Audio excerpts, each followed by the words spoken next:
short 4 times. And when you think of Notre Dame and Alabama, I guess most people would say, well, they've beaten everybody, at least once. Not quite so in this particular case, because Alabama has never beaten Notre Dame, and that's a Cuckleberry under a lot of saddle down in the South. Their first meeting was 1973 in the Sugar Bowl. It was a big ball game with so much on the line. Notre Dame was leading 24-23, just a couple of minutes to play.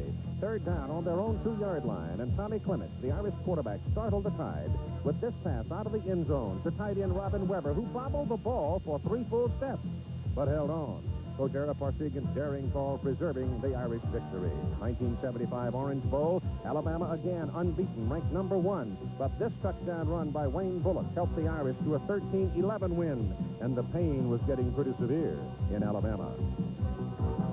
Let's go on now to 1976 at Notre Dame. A freshman running back, Vegas Ferguson, streaking 17 yards for 21-7 halftime lead for the Irish. Alabama came back in the second half, trailed only 21-18 late in the ball game, and they had the ball on the Notre Dame 7.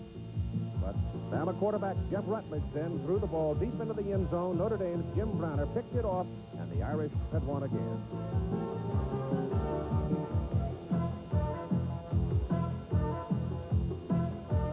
In 1980, in Birmingham, Alabama again in the hunt for a national championship. Quarterback Don Jacobs fumbled. Notre Dame's Scott Zedek covered it on the Tide 4-yard line, and 2 plays later, Bill Carter dove into the end zone. That was it. 7-0 Notre Dame. Well, what about today? I've talked to a lot of people who have a lot of different opinions about today, but I don't think anybody quite summed up the circumstance for those most directly involved, the players, as well as Alabama quarterback Mike Shula. I think it's special for a lot of reasons. I think a lot of people, especially here in Birmingham, have made a big deal about Alabama never beating Notre Dame, and this will be a big thrill for us if we can do it. But as far as those other 4 games and being a revenge factor, we're not really, none of us were here during those 4 games, so we really aren't concerned with that. And the biggest thing about this game is this. Fortunately, if we are successful, it gives us a chance to be 5-0, and I think we're going to find out a lot about who we are when we play a team like Notre Dame. Well, the ambiance is certainly festive. The roast beef and fried chicken tasty as ever, but I bet your appetites are kind of light right now because you're thinking about 0-5 against Notre Dame and give any Bama fan instant dyspepsia. Here again is Jim. Last week, we introduced you to our new College Football Today feature, which each week... ...of Notre Dame ready to make their entry into Legion Field in Birmingham, Alabama for meeting number 5 against the Crimson Tide. And Legion Field, as you would expect, is filled to capacity.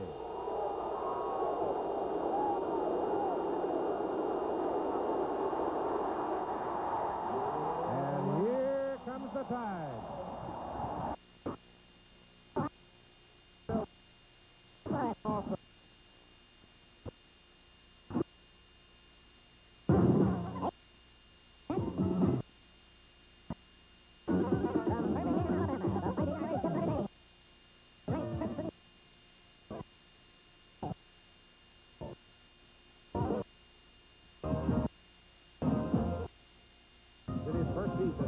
Coach at Notre Dame.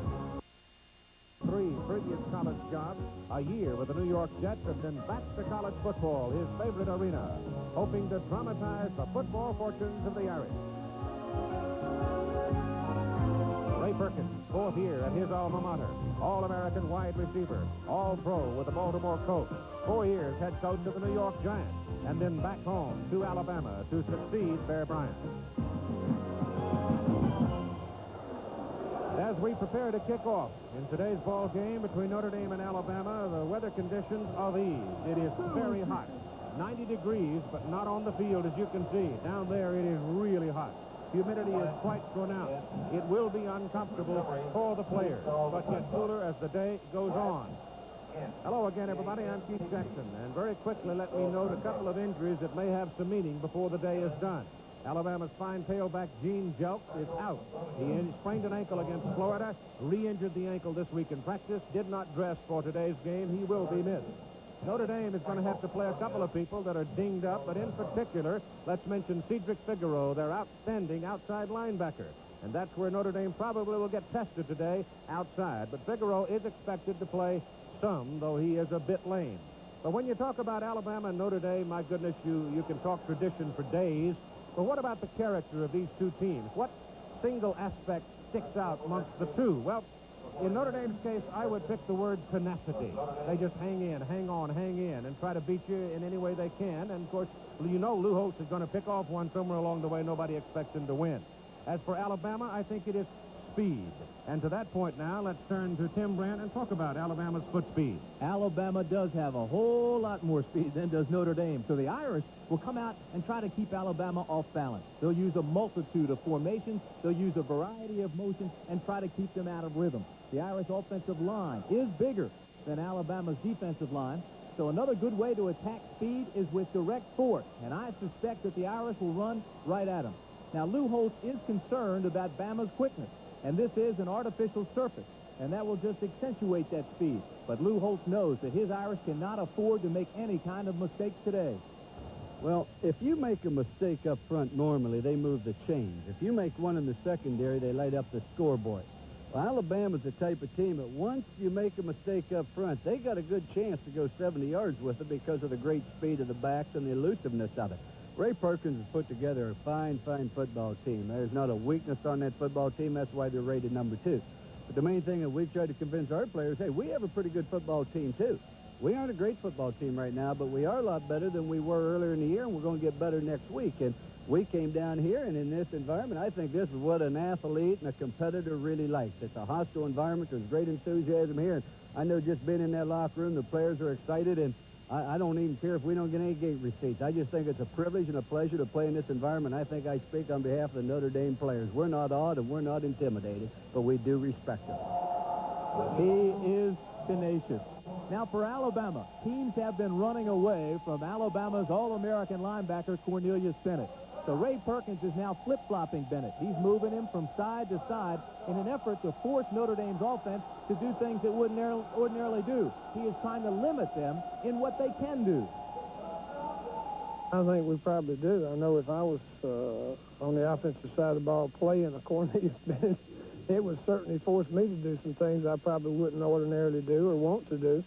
As far as going away from him on some things and going to him on some others, because going away from a great player like Cornelius Bennett's not always the best thing to do, because he might run it down from behind.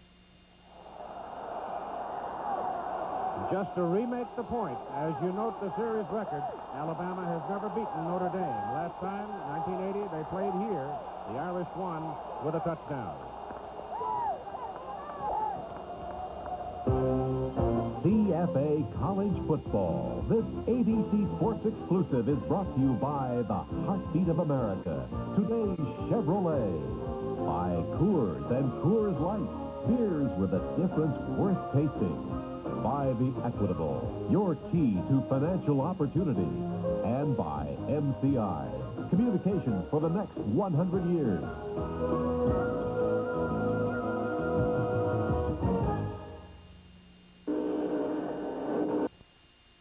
For the Tide, now an assistant coach. His thoughts just before kickoff. There's no question not beating Notre Dame is something, particularly the 73 game, that I've had to live with a very long time. It was a chance for Alabama to win a national championship, something that I and my teammates went to Alabama to do. And twice, 73 and 74, we were deprived of that opportunity by losses to Notre Dame. I look forward to today. You can't change those games. Nothing can. But I would like a little satisfaction, a chance to beat Notre Dame. Well, they have their chance. Both teams are on the field, and we are ready for the kickoff. Notre Dame will kick off. Alabama will receive. The middleman for the Tide, Bobby Humphrey, their starting tailback. Very quick. John Carney kicks it deep. Way back. No return. Nailed it all the way beyond the field of play. And here comes Alabama now to the offense. Shula, Good, Humphreys, Bell, the wide receiver. Humphrey will be a very important personality in the game today, what with Gene Jelk on the sidelines injured. Albert Bell is their big play man. He makes the big catches. They use him a lot as a decoy. Maybe a while before you see him getting the ball. Then on the other hand, he might get it on the first play. We'll see. As Alabama comes to the attack, first down from their 20.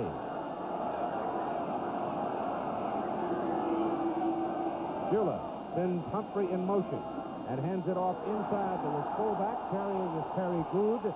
Terry Good, remember, a couple of years ago was the starting tailback and had a big ball game against Boston College. The offensive front for Alabama, anchored by Wes Neighbors. Wes is a big man, fully capable of taking on any nose guard, I think, in the country one-on-one. He is a bell cow in the offensive front for Alabama. Their weights up front are 270, 270, 250, 250, and 290. There's plenty of help. They are strong right, double wide. Belled at the bottom of the picture. It is second down and 10. The ball goes to Humphrey this time. Cuts it back against the frame. Breaks it out to the 30-yard line for a first down. Okay, Bama. Tackle made by Dave Butler, the outside linebacker for Notre Dame. And again, it just seems to jump out at me, Tim Brant, that the outside people of Notre Dame defensively will be pressured some. You see that Butler and Gordon are the two outside backers now. And Dave Butler getting more playing time today because of the injury to Cedric Figueroa. They're both good ones, but maybe lacking a little bit in foot speed.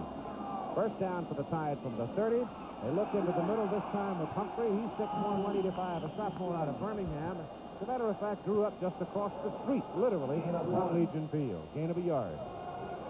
Those outside people are going to be important today. They have to maintain that outside leverage. They know they don't have the speed that Alabama has, so they want to force everything back into the middle where they have help, where they've got pursuit lanes. If they have a breakdown, you heard Lou Holtz say it in the pregame show. He's concerned. They won't only move the chains, they'll light up the scoreboard. The Tide looking now at second down and 9. Ball just beyond their own 31-yard line. About 112 degrees down on that rug. Shula, late turnaround, late handoff, scramble for the ball. Alabama keeps it. Shula saw the ball come loose. Good went by him. They missed the handoff and almost turned it over. See, the thing about Alabama, and they are -5 in the giveaway takeaway ratio, so they do make mistakes. That one was in the breadbasket. He just didn't close up on it. But the key is Alabama makes its mistakes early in the ball game and then comes back strongly at the latter part. They've outscored opponents 76-34 in the second half. A loss on that play of about 4 yards. Ball comes back near the 27, where it is third down now and 14. Now let's see if Bell is the man. Bell, Richardson goes deep. They swing it out, and Shula overthrows his intended receiver, the fullback Good, coming out of the backfield. Alabama throws to its backs a lot. Richardson was on a post pattern deep and could have been had, I think, because he had turned on the jets and broken free. But the pass goes incomplete, and now in comes Chris Moore to do the punting. As Notre Dame's return people, Troy Wilson goes back along with Milt Jackson. Troy Wilson is a cornerback. Milt Jackson is a wide receiver. Chris Moore, as a freshman last year, averaged 45+ yards per punt. Big, tall, rangy youngster came here from a high school career as a quarterback. Shoots it a mile high, gets a tight spiral. It is a howitzer shot. It goes all the way down to the end zone. Holy smokes, what a kick. Milt Jackson running along with it and decided, I'm not going to mess with it. It's a tail dragger. It'll probably go deep, and it did. But it'll go in the book as a 73-yard punt for Chris Moore. We're NCI, racing hard to be your communications company. We never coach. 3 yards. And up comes Notre Dame. First down at the 20. Cornell Taylor, Mark Green line up. Behind Steve Burlien, Tim Brown breaks out of the stack eye and goes out as a wide receiver, and up the middle goes the Irish. It is Mark Green, the sophomore from Riverside, California, ripping it up for 15 yards and a first down. I guarantee you we'll see a lot of this afternoon. Notre Dame is going to run right at him, try to alleviate that speed. Now, they say speed is only good if you're chasing somebody or if you're running away from somebody. But they're going to go right at him. Lou Holtz told us that early. Big gainer. They got into the secondary, and if they can do that this afternoon, they'll put some points on the board. Irish first down at the 35. First play, pick 15. Same alignment. Brown is staying in the alignment this time, but it goes to Tim, and Tim Brown, spinning in the middle, will have about 3 yards to the 38. This is the offensive start now for Notre Dame. Burlien, your quarterback. Taylor and Green, Brown lined up, sometimes, as you will see, in that stack eye, with the key people, I think, today, because of the heat, being Green, whom you've already seen run for 15, and the big freshman, Anthony Johnson, 220 pounds, from his hometown, which is South Bend, the home of Notre Dame. So consequently, I think the presence of Johnson will be more and more obvious today, particularly when it is so hot. But he's going to get better every week, too. They go inside to the fullback, Cornell Taylor, who's a 215-pound senior from Lafayette, California, and he gets it over the 40 to the 41. The offensive front for the Irish weighs in, Askin 270, Freeman 265, Lanza 255, Heffern 265, and Sproul 265. Joel Williams, big target at tight end, 6'4", 235, and he alternates with Andy Heck, who's 6'6", and 235. Notre Dame will use that tight end today, too, to drag him across that middle. An effective play against Alabama. Milt Jackson, number 6 in the ball game, as you saw him come right to you. 3rd down and 4 for the Irish. Burlien, little swing pass out to Green. Mark bobbles the ball, and he hit the ground back at the 44, short of the first down by a yard. Lost his balance and couldn't keep moving, and so consequently comes up just short. And in will come the punting team for Notre Dame. Alabama's defense lines up this way, and the key people I think you'll have fun watching today will be Ricky Thomas, the strong safety, number 34. He comes up and plays like a linebacker, and Cornelius Bennett, who will be all over the field. Dan Sorensen is in the punt now for the Irish. He's averaging on the year just under 41 yards per kick. Greg Richardson is the punt return man for Alabama. There's some pressure on it, and they almost got it, but it's a pretty good kick by Sorensen. He runs Richardson well back, and Notre Dame's going to knock this one dead inside the 10-yard line. Richardson probably should have taken the punishment and caught the ball and returned it. It results in a 48-yard punt for Sorensen, and Alabama's second possession will be at their own 8.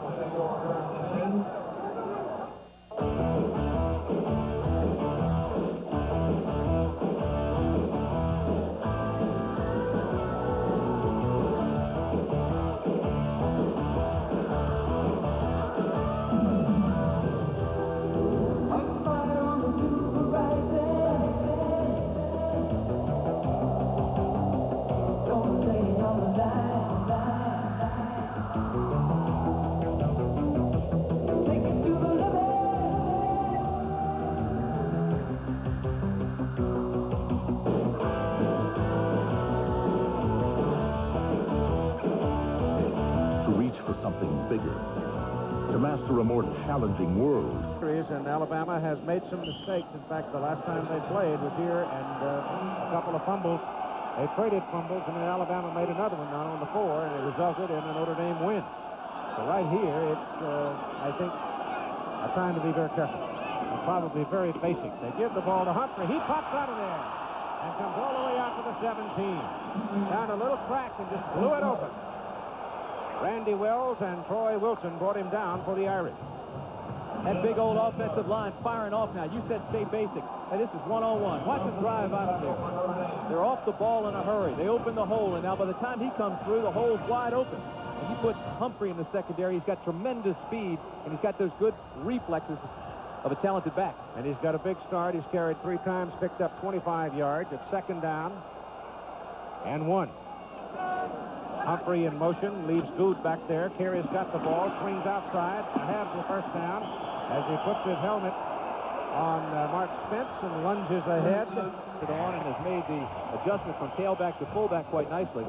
We saw Kerry Good, as a tailback, amass nearly 300 total yards of offense against Boston College 2 years ago. He scored 3 touchdowns, and then in the second half, he hurt his knee.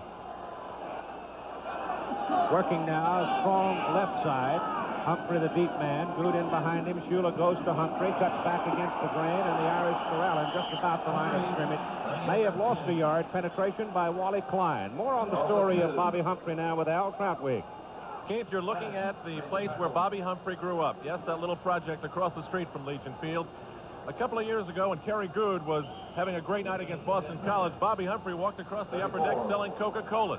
Well, today, Kerry Good and Bobby Humphrey are in the backfield together for Alabama. And look how close it was from his house to the field. You think Bobby Humphrey had Crimson Tide fever? You bet he did. Right now it is 2nd down, 11. He indeed stayed at home. Little shovel pass ahead. It goes to Kerry Good, and Good's across the 30 out to the 31. And got to go to the 34 for the first down. Tremendously effective play when you have them laying their ears back and coming now to try to put pressure on Shula. They wanted to make penetration early to stop Humphrey. So you run him inside. It's run blocking, which sets it up, and then you just dribble a little shuffle pass inside. Look at Wes Neighbors now, the center, 54. That's Wally Klein he's taken on, and he just rides him far enough out of the play to make it effective, doesn't he? Got to keep those hands in, though. Bo Wright is in the backfield now. Number 40, a junior from Pritchard, Alabama. Shula's pass down the middle of the field is incomplete. There was double coverage on Greg Richardson. Marv Spence and Troy Wilson, the two corners, had eaten him up down the middle, and there was no chance on that one. And they are still using Al Bell as something of a decoy, but he will see the ball when the time is right. It brings in the punting team once again as Wilson drops deep for Notre Dame. Last time Moore hit it, remember, it went 73.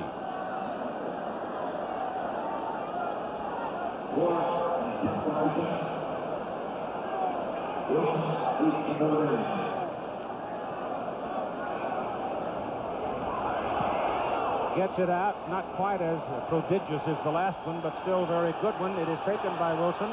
Wilson trying to find a little daylight, and he is knocked down at the 33-yard line. That was a 43-yard punt by Chris Moore, and he hit it into the wind. There's a pretty good little breeze flowing from right to left as you watch the game. More importantly than the yardage, Pete, was the hang time. It was 4.75 hang time. So if it's in the air almost 5 seconds, that cover team has a chance to get down and smother the ball carrier. Listen to the heart. After a slow start. From the 33 now. For Notre Dame. First down for the Irish. They come out with two backs. Anthony Johnson, the tailback. Tom Monahan in his fullback. Burlien, your quarterback. And Tim Brown is wide to the top of the picture. And down goes Burlien. Cornelius Bennett. Ball comes loose.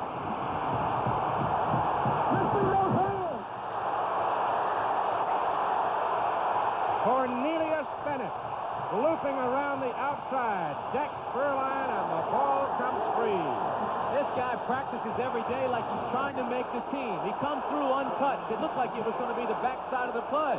It's that waggle play where everybody goes to the left, Burlien comes back to the right. But he didn't have any protection. The pulling guard that was supposed to get out there and protect him never got there because this guy, Cornelius Bennett, runs a 4.5 40. He is fast. It is not a fumble, however. It is down back at near the 25. See 65 right here? He's the pulling guard. Never gets over there. Burlien felt that mistake, too. So the loss is from the 33 back to about the 25. Braxton Banks comes in now at the fullback position. Burlien out of the shotgun. Little shovel pass ahead to Banks, the fullback. And Alabama eats him up at the 26. So the Alabama defense now starting to swarm a little more. Notre Dame is a little bit shaken right now, too. You can see it on that play. It wasn't crisp. They were hesitating a little bit. You know, this is their second possession, and it's the first time all year that Notre Dame has not scored on its first possession. All 3 games, and each drive was more than 70 yards. So they got the offense in gear early. Here, they're shaking a little bit. Ball at the 27. It is third down. 16. Burlien feels pressure, gets his pass away down the middle, and it is incomplete. The pass was intended for Milt Jackson. Diving for the ball, Kermit Kendrick couldn't come up with it. Alabama this time came with 6 linebackers. They took Slaughter out. They brought Philip Brown in. Here comes Cornelius Bennett again from the outside. See, now, they're coming and forcing from the outside. Then Burlien has to step in. What he runs into, Keith, are 4 more linebackers. And now, fourth down, the Irish to punt. Sorensen's last kick, 48-yarder. Richardson back again. No pressure this time on Sorensen. The kick is away. Good hang time on it. Greg's up to make the catch. He's going to return this one. Bounces outside, around the corner. On his way. One man. Gone. Touchdown, Alabama.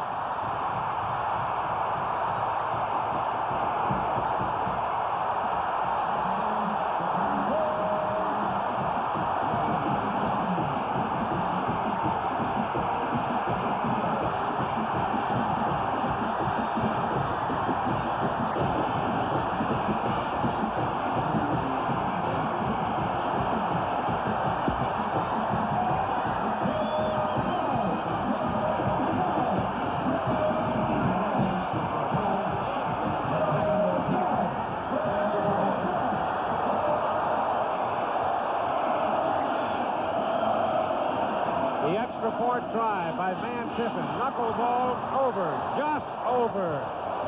That long streak of 108 is now 109, but there have been some breath takers along the way, and that was one. Randy Wells got a hand on it. Almost blocked the extra point, but here's the return now. Watch this. Once he steps up and then gets to the outside, the wall is set up. And then it's Katie bar the door. Richardson has great speed, 4-4 speed. But look at the guys out in front of him now. Look who makes the key block, though, that turns him loose on the last man. Freddie Robinson is out there. Cornelius Bennett is out there. They all throw the block.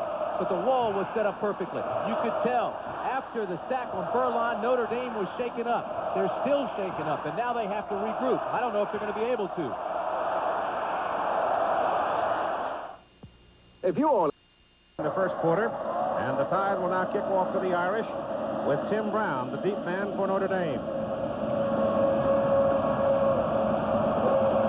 Van Tiffen kicking into the wind. Wind's going to knock it down quite short. Up at the 10. Tim Brown is down around the 22.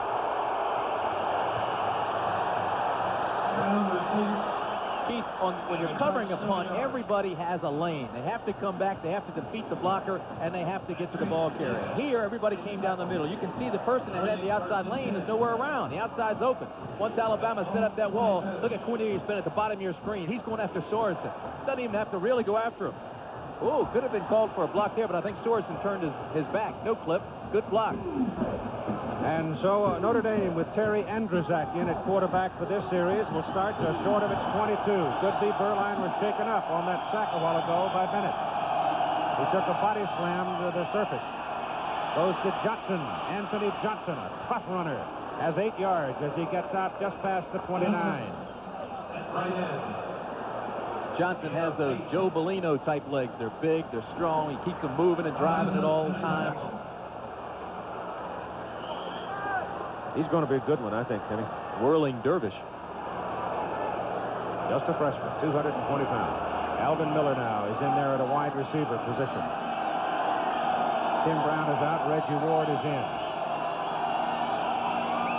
Andrzak hands the ball off to Johnson again. Goes for his first down. He is hit right on the line of scrimmage and drilled back. But it depends on the mark, and the mark looks pretty good from here. Cliff Thomas made the first hit for Alabama, coming from a nose guard position.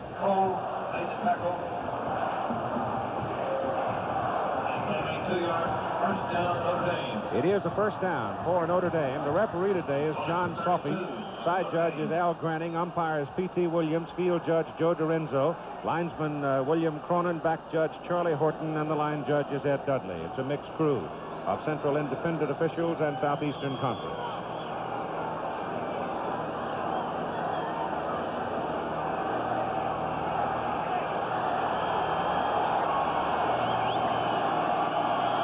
First down, Andrzak gives the ball to Reggie Ward, the wide receiver. Ward turns the corner, and he's out past the marker for another Notre Dame first down. And now they're starting to show a little grit in the offensive movement, as the line that time got a very good surge. First down, Notre Dame. Notre Dame, Tim, has run the ball 7 times and used 7 different ball carriers. They're also starting to go to the corners a little bit now. They're going to try to start spreading that defense out a little bit. Use a little bit more motion. They have to do that, and they really have to get their tight end into this ball game. Tom Monahan is back in at a fullback position as they go to a power I set here. Double wide, bottom of the picture. And Andrzak coming down the line is being pursued, gets away from that pursuit, and then takes the punishment at the 45. Hit by Britton Cooper, cornerback. He's the first man, a senior from Mobile for Alabama. Alabama. Remain 2 yards. Alabama defensively is using a lot of combinations. They're playing man-to-man defense with the linebackers. They're playing zone deep in the secondary. And they're using a lot of linebackers. They're using linebackers at down positions, too. They're using 5 and 6 linebackers. There, he's got about 12, doesn't he? He said he'll play about 11 today. Second down, 8 yards for Notre Dame. The ball at their own 45. Alabama leading 7-0 first quarter. Andrzak's pass to the sidelines. Good to Reggie Ward. Hits the sidelines at the Alabama 46. And so now the Irish are on the other side of the mountain as Ricky Thomas shoved him out of bounds. Notre Dame needs a couple of plays like that, too. You can see that the Irish now are starting to regain their composure just a little bit. Nothing fancy about this. It's a high percentage pass. It's just a down and out. What they did is they used the wide receiver to clear out the defensive cornerback over there. Ray Dumas, number 82, is in now, the sophomore from St. Louis for Notre Dame at wide receiver. Ward is out. Miller is the wide man to the top of the picture. Pitch back to the tailback. Nope, that's Dumas. The Dumas is lined up in the tailback position. And Alabama's defensive people string it out to the sidelines, and it's going to be a loss of about a yard as Brett Cooper again was over there. Hard to run outside on Alabama. Alabama's loading up again. They just brought in George Bethune, another linebacker. This is the type of situation that the Crimson Tide just thrives on. Second and long. Juan Francisco, number 32, is on the field now for the Irish. Andrzak out of the shotgun. Quarterback draw up the middle.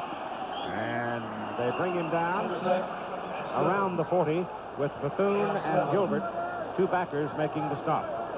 So it'll be third down and short now for the Irish. See the time remaining. First quarter, Alabama scoring on a 66-yard punt return by Greg Richardson. Keith, you can really tell now that the Irish are very concerned about where Cornelius Bennett is, and I don't blame him. But the bottom line is he's having an effect, even if he's not personally putting the pressure on. If they go away from him, he's affecting their offensive scheme. Still working out of the shotgun with Andrzak. See him creep up. It's a little different alignment here as he starts moving now. They almost had two of them moving at the same time that time. Andrzak is sacked way back on the Notre Dame 46-yard line by nose guard Kurt Jarvis.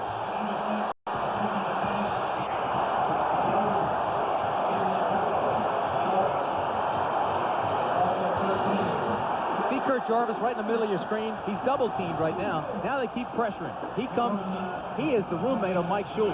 Two completely separate guys, different type of guys. Quite a bodyguard to have for a roommate. 6'2", 266 pounds. Sorensen in to punt.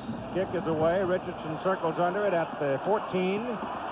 Comes up the sidelines and gets out to about the 20. With a minute and a half to go in the first quarter, it's first down, Alabama at their 20. And here's a quick visit to the Notre Dame campus.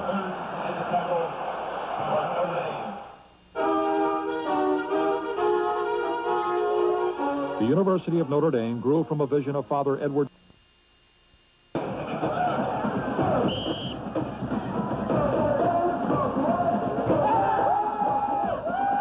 on 2nd and 8, Bells will go wide to the top of the picture. Richardson to the bottom.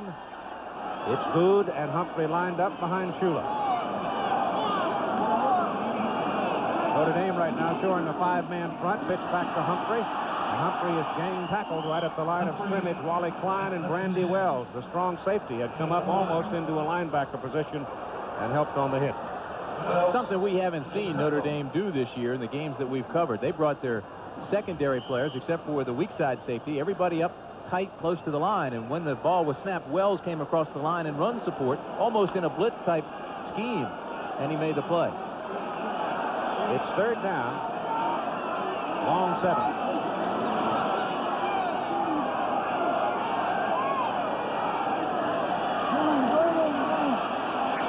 Shula's pass was thrown behind Bobby Humphrey. And so in comes Chris Moore to punt as we have 9 seconds to play in the first quarter. Remember last year we saw Chris Moore. He was kicking against Auburn near the end of the season, had a broken leg. Yeah. His left leg was broken. He had a cast on it, still came out and punted and averaged close to 47 yards. When he nails it, he can nail it, and we just saw it on the first punt of the day. For 73, the longest of his career. Of course, that included a pretty good-sized bounce into the end zone. Roy Wilson to return it for the Irish. Moore's kick this time not particularly good as Wilson comes up for a fair catch at the Notre Dame 44-yard line. That only a 34-yard punt. And time has run out in the first quarter. So after the first 15 minutes in Birmingham, it's Alabama 7, Notre Dame nothing. but Notre Dame starts this possession with very good field position out on their own 44. Bill Jackson and Tim Brown go wide as Steve Burlien returns now at quarterback. Cornelius Bennett is off the field for a rest in this series. Burlien on a little delay gives to Pernell Taylor, the fullback. And Taylor will have a couple of yards up to the 46. In the first quarter, there were no penalties, there were no turnovers, and it took only 27 minutes to play. And everything was virtually even, too, when you look at the numbers statistically. Notre Dame had a couple more first downs than Alabama did. You're scoring it on points. I'd say Cornelius Bennett got a pretty good couple of licks in there. But they only played thus far as Richardson's punt return to 73 yards. That's the difference.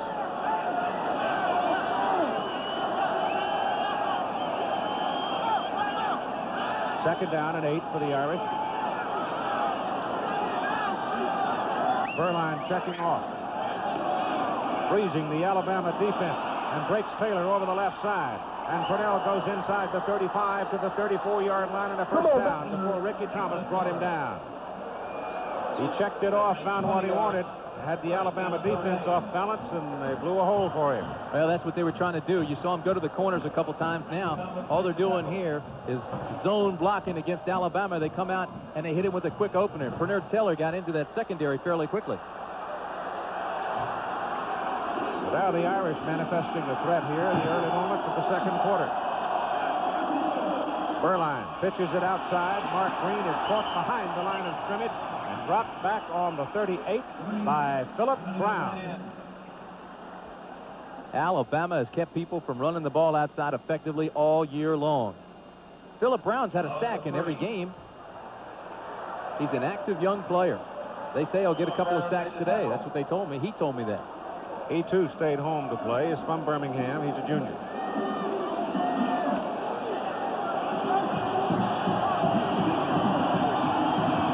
Second down, 13. Reggie Ward back in for the Irish, number 83. Burlien back to throw it. Throws it underneath. Going to be picked off. Nope. I tell you, that's a heady play by Joel Williams. The ball was off the tight end's hands, right into the hands of Greg Gilbert, an inside backer who had dropped, and Joel Williams had the presence of mind to realize that he was going to catch the ball, and he just belts him. See the fake to Green there? They tried to send him down the middle and clear it out so that the tight end could come underneath. He was open, but the ball hit his hands. Now here comes Williams. You're right, it just separates him from the ball. That's a great play. And it's third down and a long 13. It's close to 14, actually. Great play, but he should have made the catch. Right. Cornelius Bennett is now back in on third and long. Burlien rolls out, pressure's on, pass away, under pressure. Brown can't hold on the sideline. Tim Brown. Ricky Thomas was trailing on the play, but Brown ran out of real estate and couldn't hold the ball. Lou Holt said he's going to get the ball to Tim Brown more this year than ever, and he's been true to his word. Brown has touched the ball 41 times already this year. Last season, he got the ball 43 times in the entire season. And that's running, receiving, and returns. Look at this. It's fourth down and 13. And Notre Dame's going to go with it from their own 38. No, they're not either. I thought for a minute they were going to go with it, but they're not. Burlien is going to punt it, I think. Well, he did. Straight up. Takes an Alabama bounce back up the field. That's almost a negative punt. That's his second punt this season, Keith, and he did have a negative punt the first time against Michigan State. It was a quick hit. It went off the side of his foot and got a backward bounce. Power your business software into a new... Down the road from Columbia, South Carolina. Everything relatively even out of the first quarter of play. Notre Dame had the advantage in first downs. The big punt return by Richardson is the difference. I said that punt that Burlien had against Michigan State was -3. I checked it. It is a 19-yard punt. So he's gotten both punts now off the right side of his foot. Alabama goes to work now from their own 27-yard line with a first down. That last punt, incidentally, was 11 yards, and Terry Good is thrown down by Mike Pobolewski for no gain. Here's Al.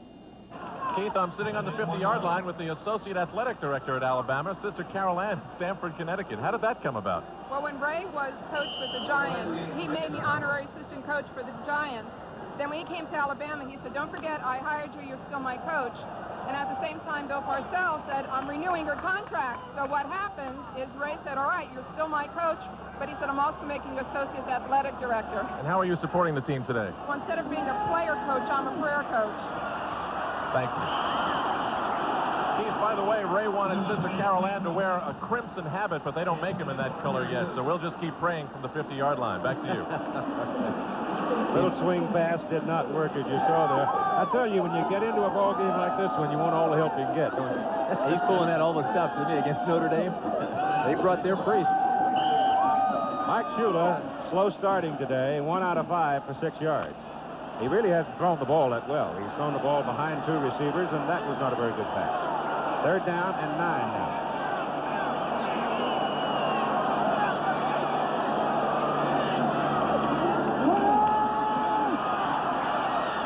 Lobs this one over to Terry Good. Good got some help out in front, but he needed some in the more immediate area as Brandy Wells had him in his sights and got him short of the 1st down, and the Tide will have to punt.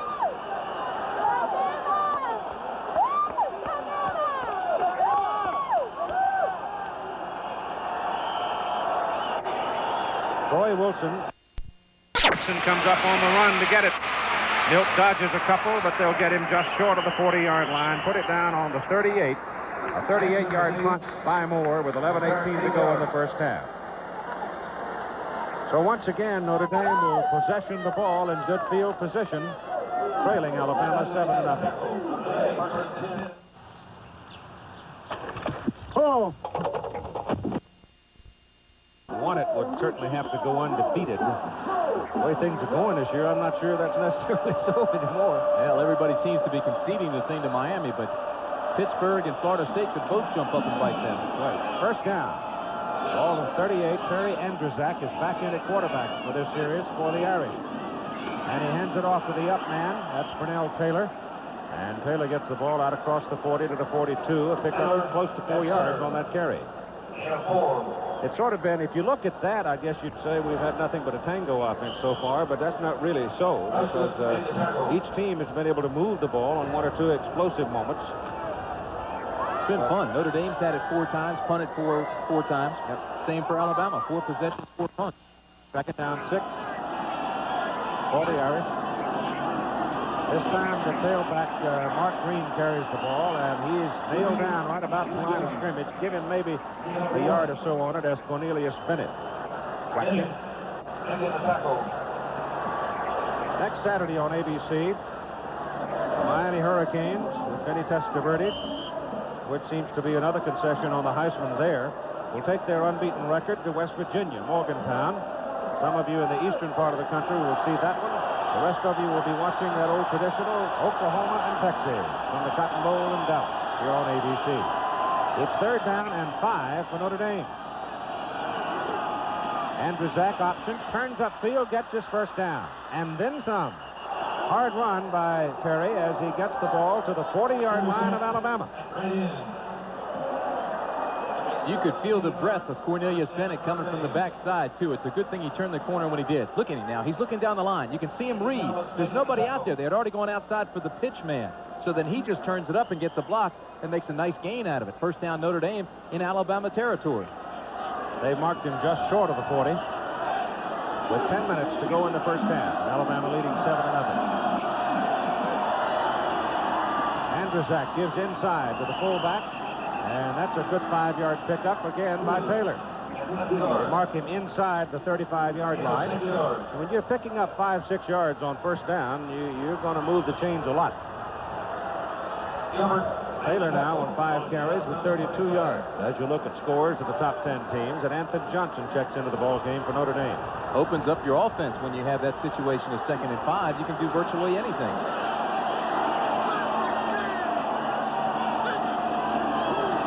Tailback. Anthony Johnson carries and loses on the play. Knocked down at the 36-yard line. He lost a yard. Andrzak or Johnson was a little bit confused on that play. There was a hesitation there, and they looked out of sync. They didn't have the rhythm they normally have on that play. Joel Williams checks back in at tight end, replacing Andy Heck, and probably brings the play with him for 3rd down and 6. Alvin Miller, the big wide receiver, has not seen the ball today.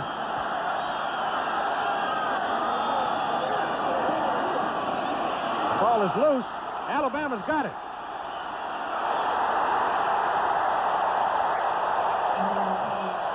Greg Gilbert covered it. But that play was made by Kurt Jarvis. Oh, what a job he did. Take a look right here at 95. See, he's lined up on an angle. He'll do a spin move to get free. Now watch. He's already clogged the hole. Now he spins right into the ball carrier. And then he strips the ball.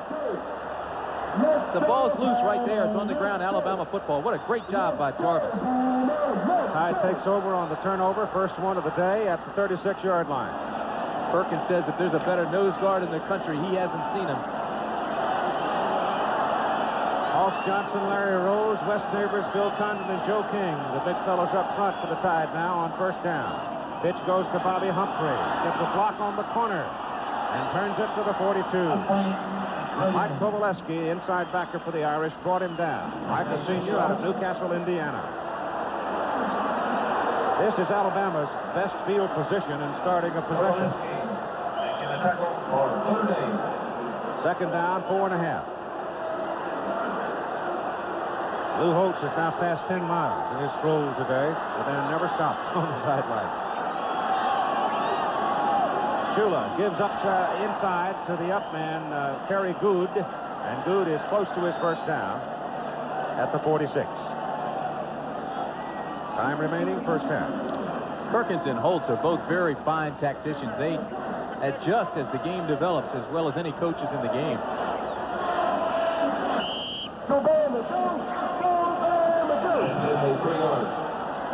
Just short, 3rd down. They need a 1.5 feet.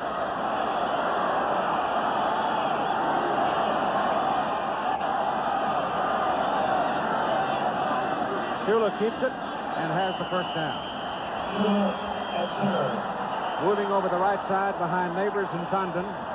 Moves the football to the 48-yard line.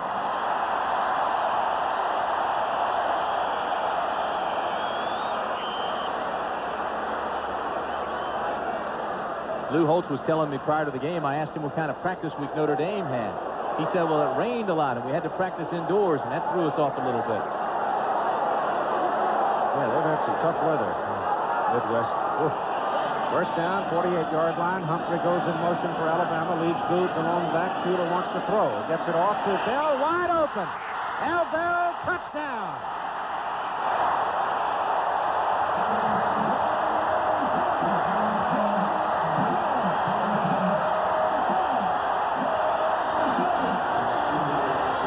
They would use him as a decoy, run him around out there for a while, and then bingo, you just saw it. He is a big play guy, isn't he? Touched the ball 44 times last year, and 39 of them were for a 1st down or a touchdown. They sent him right down the middle. It looked like a 2-deep zone by Alabama, and nobody even saw him coming. His speed may not put him in a class of its own, but where he is, it doesn't take long to call roll. Van Tiffin trying to make it. 110 straight points after, and he does, at 6:57 to go. In the 1st half, it is now 14-0. Take another look from this level. Good protection for Shula. Now, Shula's locked on him right away. You see, he never looked at another receiver. He saw Bell clear the linebackers in the secondary without anybody even coming close. Take a look at Bell now. See if anybody at all even sees him. He's the 2nd receiver in. They're in a zone, and once he gets in the seam, nobody's deep. And I'll guarantee you, once he gets back there, nobody's going to catch him.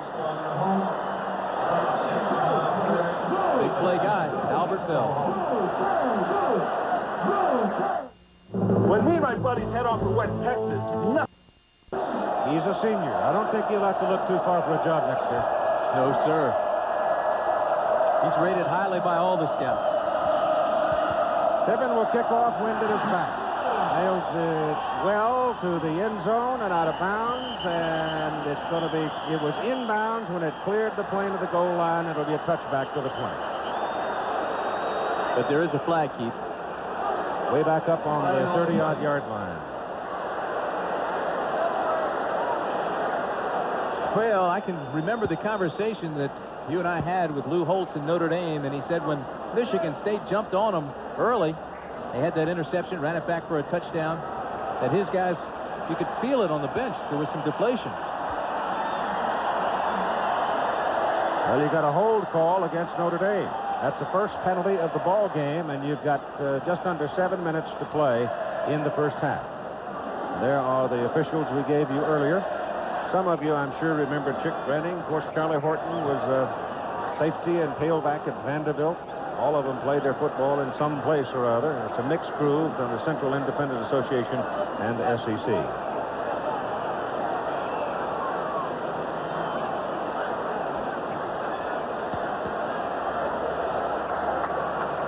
Holding on the receivers. Penalties decline. It'll be Notre Dame's ball. First and 10 on the 20-yard line. Alabama deciding that that just soon happened there rather than kick it again. That's what we have for you at halftime. Jim Lampley in New York, Al Trotwig with us here in Alabama. Tim Brandt will be into the fried chicken. At the State Fair in Dallas, Texas. 6:57 to go in the first half. It's now 14-0 Alabama. And the Fighting Irish come up to Steve Burlien back in at quarterback, Tom Monahan fullback, Mark Green tailback, Tim Brown wide man. And Burlien drops it off for Green, and Mark's got a hold. And tucks it away and takes on two tighters up at the 41 and hangs on to it. Wayne Davis getting credit for the tackle. And it's first down, Notre Dame. Play was set up very nicely. See Burlien play action and then just drops it out there, and already his linemen have gotten out in front of him. And anytime you can pull your people that quickly, and Byron Spool got out there in a hurry and set the play up, then they just take it down the sideline. Nicely done, Mark Green. At the 41, first down for the Irish. Burlien, option at the line. He's got Brown. Got Brown wide open. Tim Brown all the way down to the Alabama 27. First down. Chris Good, brother of Terry, and Kermit Kendrick were in the neighborhood, but they were giving him too much cushion. Boy, he was looking to the right side. I didn't know if he was going to see Brown over there, but he did look back, and he threw it, and he was wide open. They had used the wide receiver, Jackson, to clear things out, and then you see Brown will just slide back here now. And once he gets back into the zone, he's wide open. Gain of 32 yards on the play. Irish on the Alabama 27. Trailing 14-0. Reggie Ward is in. Brown is out. Notre Dame goes to the wishbone set for the first time. Right it off to the fullback into the middle, Taylor. And no, it is Monahan. And from the 27 to the 24. Tom Monahan, a senior from Arcola, Illinois. This is where Notre Dame really improved last week against Purdue. When they got down deep, they capitalized and got some points out of it. Remember, in the first couple of games, they were down inside the 20, and both their losses, as a matter of fact, they were down inside the 20 6 different times without getting any points. 5:25 to go in the first half. Double tight end, second down and 7.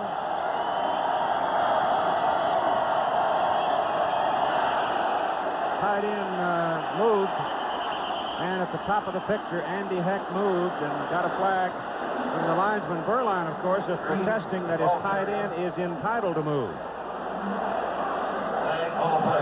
So let's see what the call is here for a moment.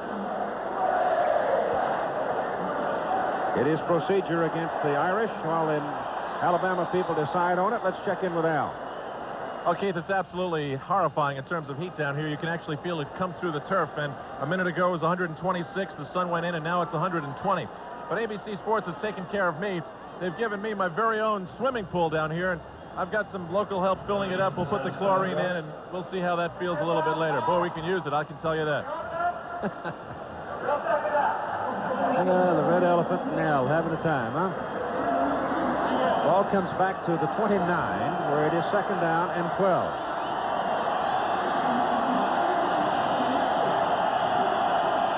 Chuck Lanza leads him over the ball with Milt Jackson back in along with Tim Brown. Monahan, the lone remaining back. crowd getting into it as Burlien drops the pass. Bennett looping around, couldn't get to him, and the pass is dropped by Tim Brown. This is really frustrating for Notre Dame. They're killing themselves. They got down deep. They had a nice drive going. They set it up with a nice pass to Brown, and then they come back to tight end move. Well, Burlien says he's entitled to. He cannot be moving when the snap is taking place. That's illegal procedure. So that's 5 yards. Then they throw the ball to Brown here. He drops it, and it brings up third and a taxi ride for a first. At 4:49 to go in the first half. Mark Green comes out as a wide receiver, leaving Monahan the lone back. Irish now with 3 wide people. And again, that student section down in that corner of the end zone gets into it. Burlien's pass is away, and the mix-up as Milt Jackson turned in. Burlien threw out, and the pass is incomplete, and it's 4th down. Well, I tell you what, that was a great play by Philip Brown. We talked about him earlier. He was coming from the backside, number 89, and he didn't get the sack, but he got a hurry, which was just as good as the sack because Burlien had to unload the ball. He did it before the cut, and the pass wasn't even close. And John Carney will come in now and kick into a slight breeze on a 46-yard field goal try. And Sorensen will hold it at the 36.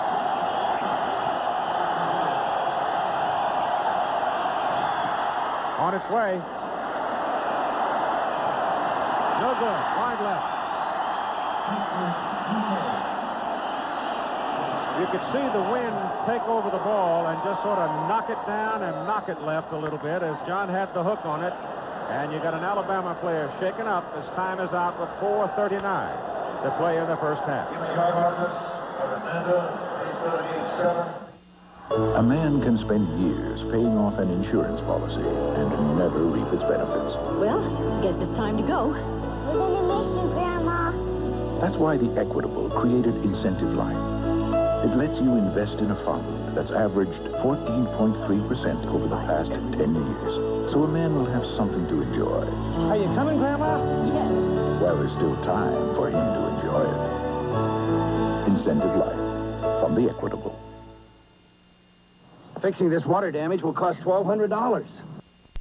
It's pretty doggone hot up in Columbia, South Carolina. It's just been sizzling all across the southeast for over a week. First down for Alabama now from their own 29-yard line, leading 14-0. And Shula pitches to Humphrey, and he'll get to the 30 for a yard. 1 yard. We've had 2 big plays for the Alabama scores. 66-yard touchdown run by Greg Richardson on a punt return. And then you had the 51-yard play, Al Bell catching a Mike Shula pass.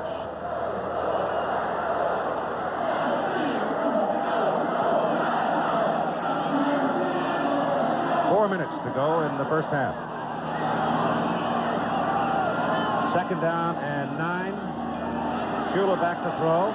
Gets his pass away to the sidelines for Bell. A good play by Brandy Wells. Flying across for the sidelines to slap it away with his left hand. Outstanding play by Wells. That Nebraska-South Carolina score is now final. Nebraska winning it 27-24.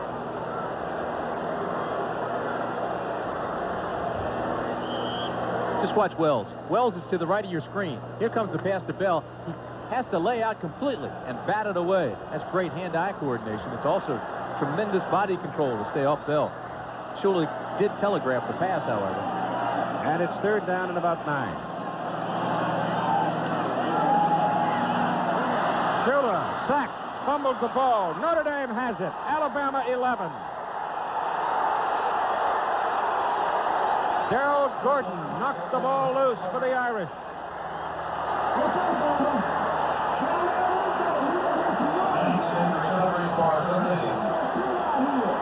I thought it was Matt Karras who covered it for Tim. Mike Shula had no chance, though, Keith. He didn't see the pressure coming, and he certainly couldn't feel. Let's take a look at that play again. Shula's looking downfield, and he had a man open across the middle. It was his tight end. Watch Shula now. See, he's looking downfield. He has no clue that they're coming from behind. Boy, that's a good penetration and a good play by Darryl Gordon. The ball was loose, and they got on it quickly. Hey, Robert Franks has got it. defensive tackle. And the Irish with a golden opportunity now, trying to cash it in as Tim Brown carries from the 11 to the 9. 2 yards. It is paramount that Notre Dame capitalizes on this turnover. If they have any chance to stay in the ball game, 14 points down, it's just getting hotter. The crowd is loud. Everything's against them. They haven't won on the road in 7 games. It's Burlien, Taylor, and Johnson in the backfield now for the Irish. Obviously, Tim Brown can be anywhere, either at the tailback or at a wide receiver. He lines up now out of the wishbone. Double tight end. And Burlien fakes it. Rolls it out. Bennett's after him. Pass away. Knocked down in the end zone. Almost intercepted. He's lucky it wasn't. Britt Cooper and Greg Gilbert, linebacker and cornerback, both in on the defensive play for Alabama. Cooper, number 20. Again, there was tons of pressure coming from Cornelius Bennett. Now watch. Here's the play action. And look at 97. Bennett. Boy, you can almost feel his breath on your neck. And then here comes Cooper and Gilbert right here. He's lucky that was an interception. 2 red shirts back there. He tried to split the 2 and throw between them. Milt Jackson comes back in at a wide spot for the Irish on 3rd down now from the 9. 3rd and 7 from the 9.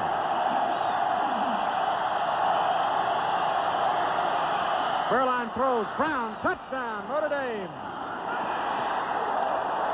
Irish got a quick snap. Alabama's defensive people were not set. Freddie Robinson was one of those running around looking to pick up his man, and in the process, Tim Brown dragging across, got lost, and scored easily. Jackson and Joel Williams on the left side. They took all the defenders that way, and then Brown, who lined up over there, came underneath, and nobody was home. He was by himself. Touchdown, Notre Dame. And Carney now for the extra point try at 2:59 to go in the first half. It's good. So we've got ourselves a 14-7 ball game at Legion Field in Birmingham. That's a confident builder, too. Joel Williams, 89. Milt Jackson, number 6, lined up on the left side. They went to the left and took all the red shirts. And see Brown crossing your screen? Came underneath the linebackers, and nobody followed him out there. Nicely done. It was well set up. Here's Brown now. See, to your left of the screen, that's where everybody goes. Oh, you know what happened? Looks like Freddie Robinson got cut off, number 21. He was all the way across on the other side of the Brown field. and got cut off. That's exactly what happened. Yep.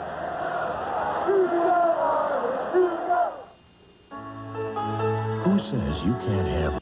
And now they'll kick off to Alabama with Bobby Humphrey, the deep man. 2 minutes and 59 seconds to go in the first half. John Carney hooks it long and into the end zone, and Humphrey's not going to come with it. He didn't have a real handle on it, so he decided not to risk it.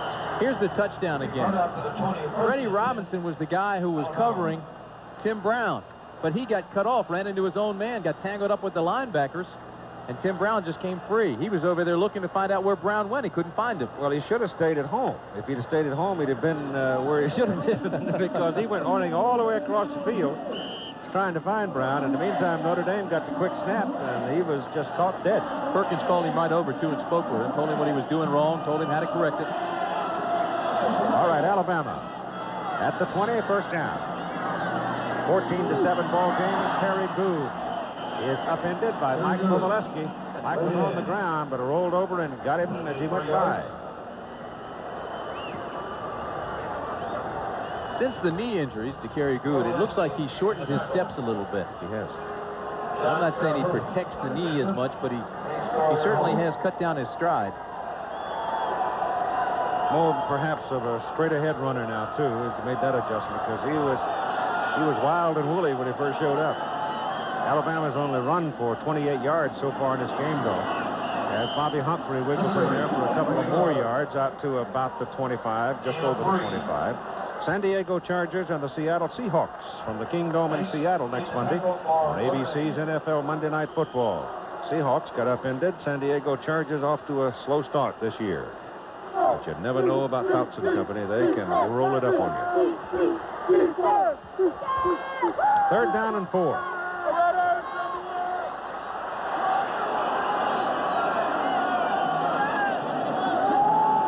Shula back. Dumps it off. This is Good. He's got a first down and then some as he gets it out to the 40-yard line. At 1:35 to go in the first half. And the clock now will stop at 1:39, actually, as they move the chains. They make 14 yards. Now the nickelback comes in for the Irish. George Streeter. Mike Haywood is playing today, too, number 1. For the first time in a long time, Mike injured early on. And is just now rounding into form. Good defensive back. From the 40 now, first down, Alabama.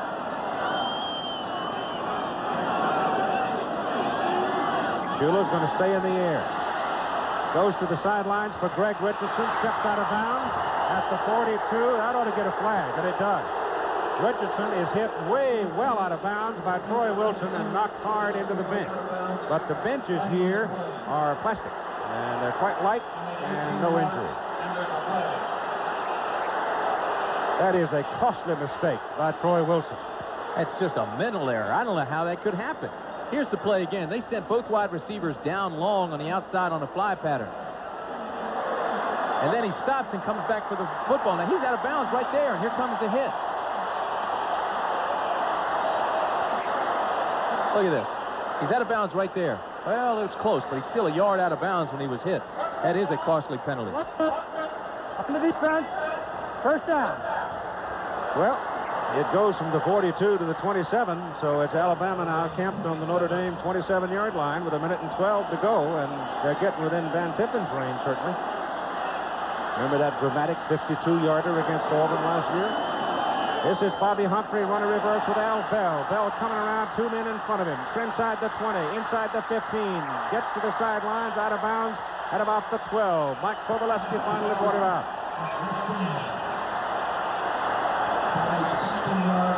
He scored on the reverse against Cincinnati last year. He almost broke this one. Watch Bell when he runs. He explodes. Here he comes down, takes the handoff. He becomes jingle joints. You can't read his body movements to tell where he's going. Look at him, and he follows his blocking against Richardson up in front of him, and then finally he's taken down. But he almost took it all the way. Make it the 11 of Notre Dame. First down, Alabama. 1:04 to go, first half. Good and Humphrey now. Split back set. Humphrey in motion. Shula passing. Touchdown, Howard Cross.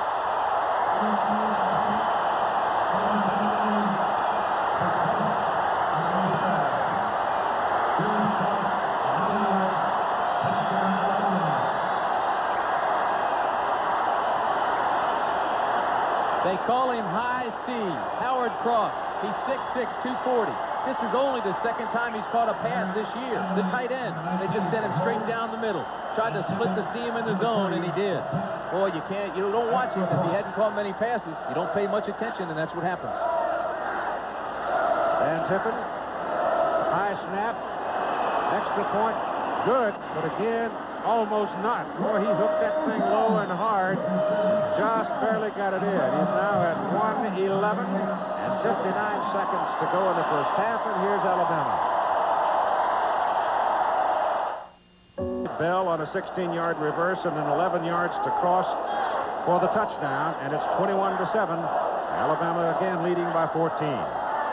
Two key plays have forced a penalty. It was not flagrant. He was just, I think, over-aggressive and tried to push him out of bounds, but he was already there. So that is a flag. Good call. Then the touchdown. Howard Cross, only the second catch all year for him. You forget about it. You forget he's there. Well, that's one of the trademarks of Perkins' offense, though. He'll lull you into that, like Bell. Keep running Bell around, and all of a sudden, bingo, they got him, and the same on the tight end. The kickoff goes to Tim Brown. And Tim shakes two back there, and it gets it out across the 20, close to the 25. He returns 17 yards. Clock is stopped now at 53 seconds to go in the first half. They go into the hurry-up offense. That means they probably have 4 plays that they run in this type of situation. They have to get out of bounds. They work on this every single practice day at the end of their workout. And they have 53 seconds to go a long, long way. From the 24, just over the 24, both teams with 3 timeouts. Burlien back to throw. They get him. He bounces the ball. Or did he catch it? On one hop. I thought he caught it on one hop, too. But it was Philip Brown and Cornelius Bennett. The two outside linebackers were climbing all over Steve Burlien as he was trying to deliver it. See, that's just as good as a sack, maybe even better in this situation because they forced him to hurry.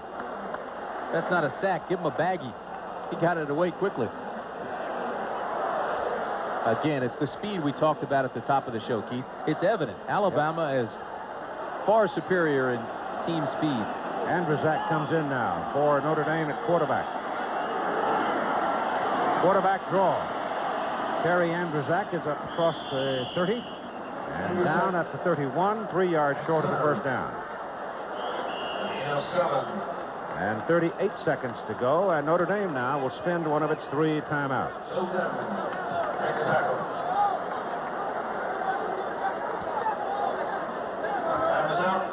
Ray Perkins, Lou Holt, matching wits at Legion Field in Birmingham here on ABC. And let's, for a moment, visit Jim Lampley. The American League batting race looks like this. Wade Boggs not playing today. In the first game of a doubleheader at Fenway Park, Don Mattingly went 3 for 5. So Mattingly has now crept to within 5 points, 352. Boggs holding at 357. One more game to play today for Mattingly. And then presumably with Boggs not playing again tomorrow, the Yankees will finish it up tomorrow in Fenway Park. Meanwhile, Ohio State, after a scoreless second half, has held on to beat Illinois 14-zip in Columbus, and the Buckeyes pull their record to even on the season. Now let's go back to Keith Jackson.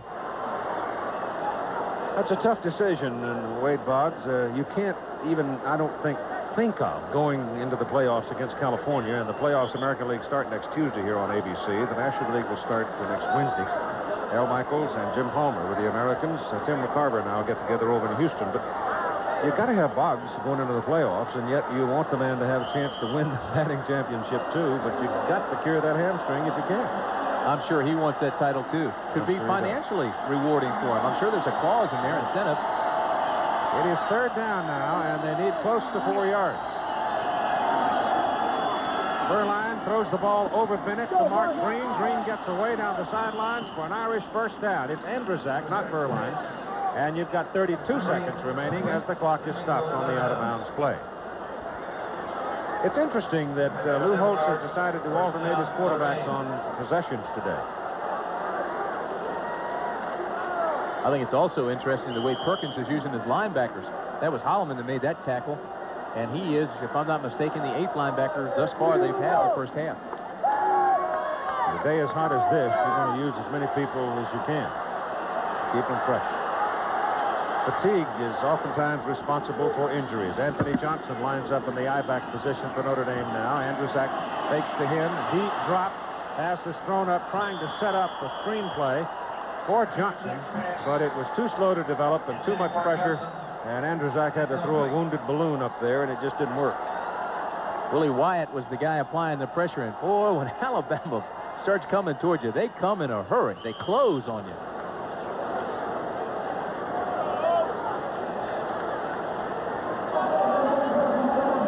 They do have that straight line attitude, don't they? Well, you know, they come at you. They're in a bad mood when they get there. And all their linebackers run 4-4-4-5. Second down and 10 for the Irish up on the 41. Andrzak slips. Got some room now, and he's got Brown over there, and Brown has the ball for a first down at the Alabama 34 in front of Britton Cooper. So Andrzak's foot speed figures in that play, his agility. Alabama was bringing 6 men on the pass rush. They loosened up. They only had 2 deep in the zone. And it's just, look at this. It's 2 guys down deep. They just run a cross pattern. Tim Brown goes outside. Now he's wide open. The pass was right there. It was well thrown under a lot of pressure. Still 18 seconds left. You're in Carney's range right now. But they have really a chance for 2 more offensive plays here.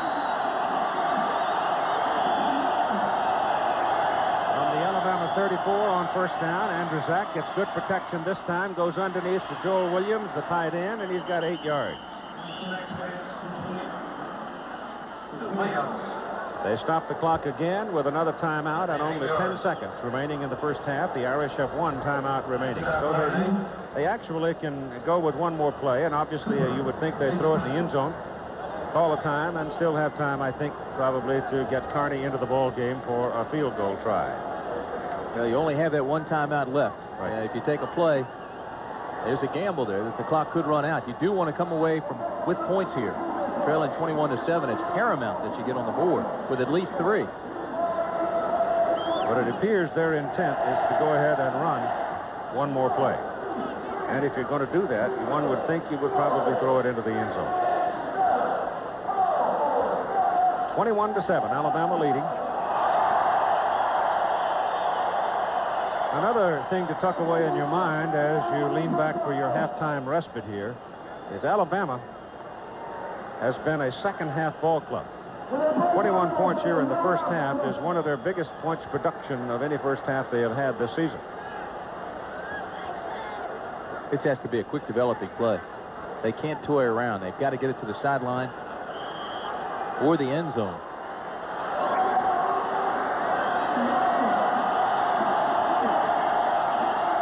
It is second down and 3 from the Alabama 26. Braxton Banks is in the backfield.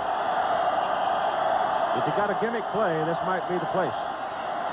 Pressure from the backside. Andrew Zach steps away from it, throws for Milt Jackson. He's inside the 10 and knocked out of bounds at the 5. With 3 seconds left. Now you've got to go for the 3 here. Or will Lou bow his neck and decide I'm going to stick it in the end zone. No, he's sending Carney out. Coming. So it works well as they send Jackson on a crossing pattern. And Milt does a good job with it, getting it down just inside the 5. John Carney is out with the tee, puts it down on the 12. It's a 22-yard field goal try. He missed earlier from 46, wide left. Sorensen holds.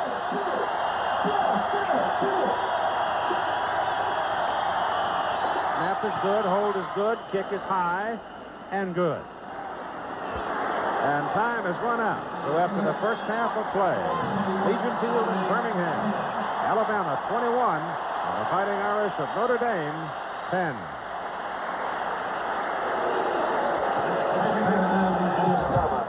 John Carney kicked a 22-yard field goal, and that's where we are. We're ready to go with the second half, 21-10 Alabama. And the Tide will be kicking off to Notre Dame and Tim Brown. Tiffin hits it high to the goal line for Brown. Fumble. Alabama's got it. Second effort on the 20-yard line. It's a turnover, and Alabama jumps on the ball at the Notre Dame 18. Desmond Holloman.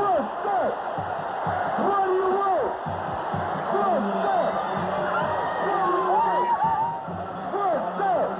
Nothing fancy about it. He came up, took it on the right side. So many times extra effort gets you into trouble because then you're relaxing trying to get the leg drive.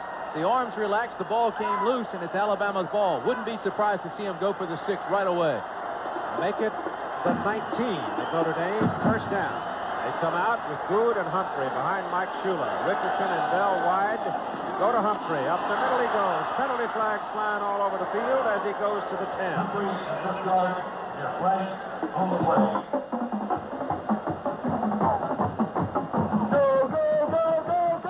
Flags were thrown in the area where they usually call holding, offensive holding.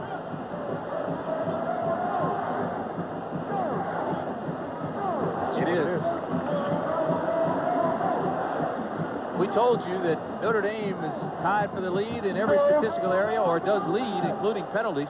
One of those penalties was critical in the last touchdown before the half ended for Alabama. Personal foul. The rest of it, as we said, was Richardson on the long play and then the 2 touchdown passes.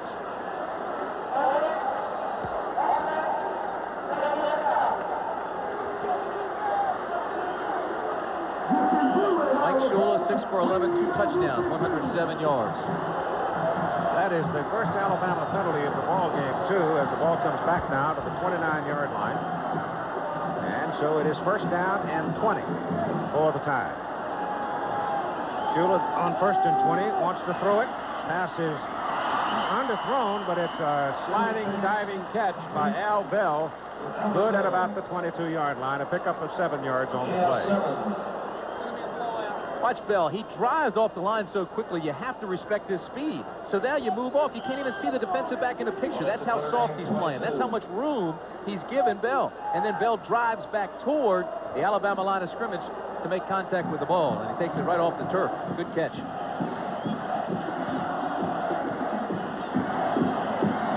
Second down and about 13. From the 22, Schuler looks to throw. Gets it away, and it's out of bounds, incomplete. He had Howard Cross, his tight end, all alone down the middle of the field. Once the linebacker made the contact with Cross, he lost him. I'll tell you exactly what happens, though. Shula now, you'll see him, he does a pump. This is a pump and go. It's designed for Bell all the way. There it is. All right, now he reloads. Bell is going for the end zone. All right, now you can see the tight end right there is wide open. At least he's got a couple yards on the linebacker. But this was for Bell right away. It was a hitch and go. And then Shula just threw it away. That wasn't incomplete. He threw it out there purposely to get it out of bounds and throw it away. He is a heady quarterback. Brings up third down and 13. Just starting the second half of play. 21-10, Alabama. Timeout called. Mike, looking around, did not like what he had, didn't like the people he had, didn't like the play was called, so he spins a timeout to talk about it.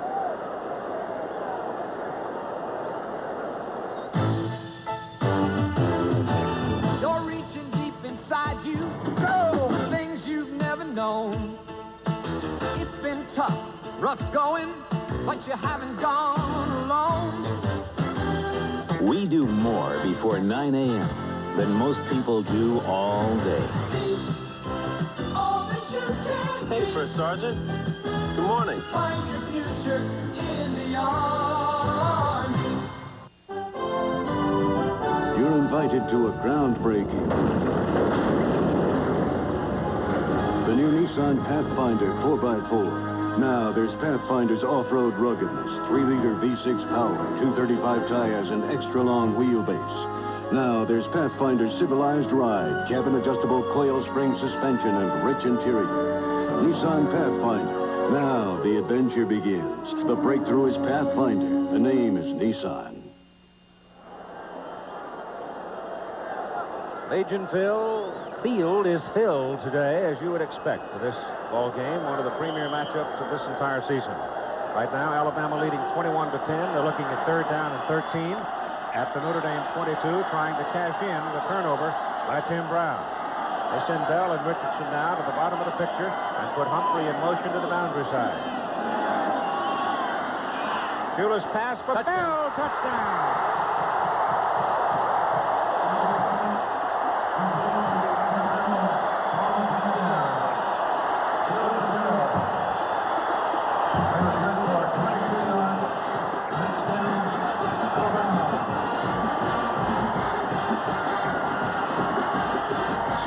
Not have quick feet. He does not possess a Testaverde type arm, but he is terrific in the reading defenses as well as anybody. And Albert Bell, he's quicker than Gossett. That was a post pattern. Just took it straight down the middle. Watch this. Drives him off again with that explosion. Now cuts back into the post, and he's wide open. Third touchdown pass as Van Tippen comes in. He's got 112 extra points in a row, and the Alabama place kickers over the year now have 171 in a row. There's a tendency in business to focus on the big picture. But at San Diego State, Todd Santos, still good passing quarterback. That ball is hooked toward the corner and deep into the end zone and will not be returned. It'll come out to the 20-yard line where the Fighting Irish will have it first down. Shula's last 9 passes, 7 out of 9, 130 yards and 3 touchdowns. The yardage total is not terribly imposing, but what it has produced is. There are his overall stats for the ball game. Shula, the left-hander, he and his coach, you know, they believe they've got a legitimate shot at the national championship. Certainly the SEC title is one of their goals, but they'll be disappointed if they don't win it all this year. Steve Burlien opens at quarterback with Mark Green and Pernell Taylor in the backfield behind him. Brown and Miller gets into it. They take it inside with Taylor. He bounces off the stack and gets the football out to the 30 before Cornelius Bennett brings him down.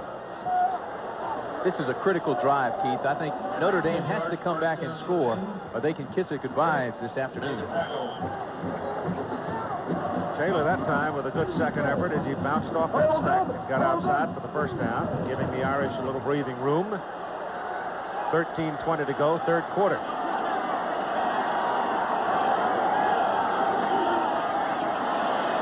We'll go back to Taylor, and the well was dry that time. He gets a yard, that's all.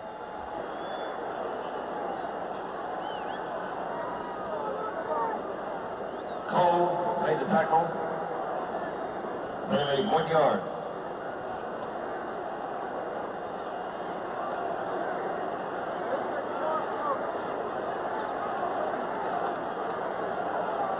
Second down and 9.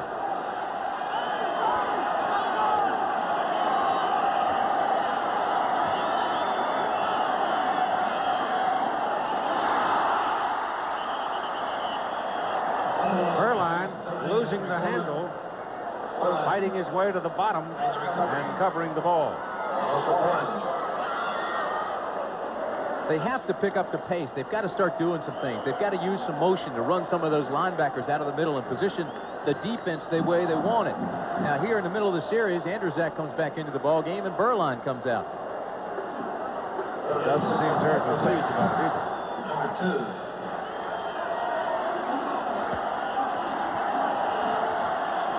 Third and 10 from the 30. Andrzak, Bennett's after him. Bennett's got a hold of him. Penalty flag is thrown. The referee is right back there with him. I think one of the linesmen may have thrown that flag thinking that Bennett had a face mask. But Alabama's now applauding the flag, so apparently it will have something to do with John Askin. I think number 72 was involved a bit. Yeah, well, the ball was thrown that way, and it was thrown to Askin. Yep. I don't know. He didn't catch it, though, so I don't understand. Well, the penalty flag was thrown before the ball was thrown, actually. Cornell Taylor was in the neighborhood, so there are two was fouls. The receiver. Yeah, I thought so. 2 fouls. We have illegal touching of the pass on the offense by an ineligible receiver. John Askin. We also have face mask Bennett got it. on the defense. We have a replay.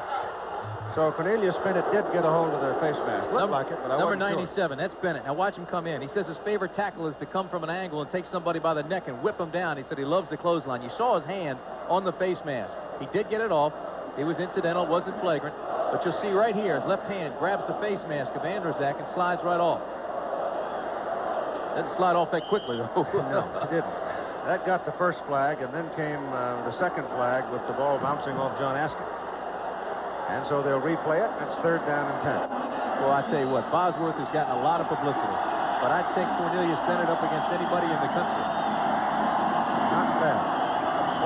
28-10, Alabama leading. Notre Dame trying to untrack it here in the third quarter. As Andrzak goes back to throw, runs away from Bennett and takes off.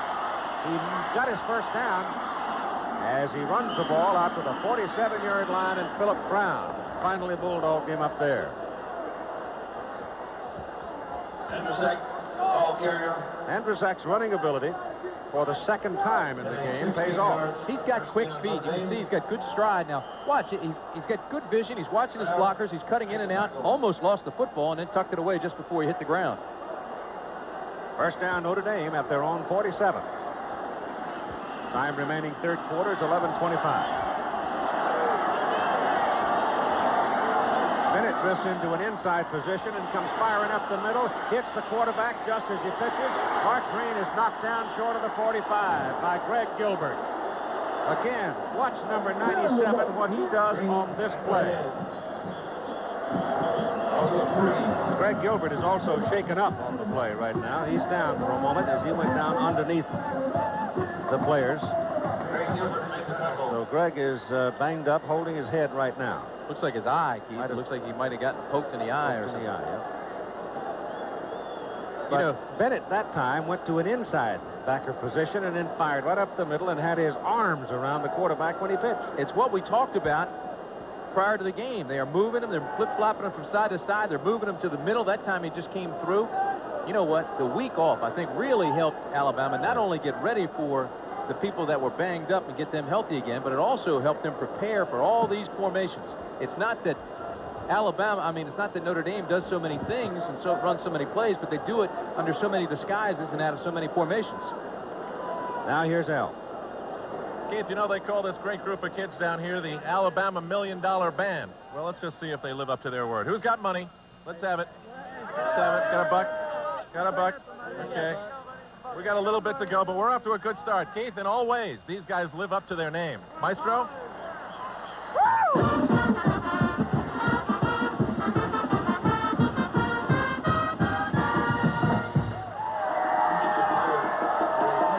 Scott Calhoun is one of the first ladies to be director of bands in the country.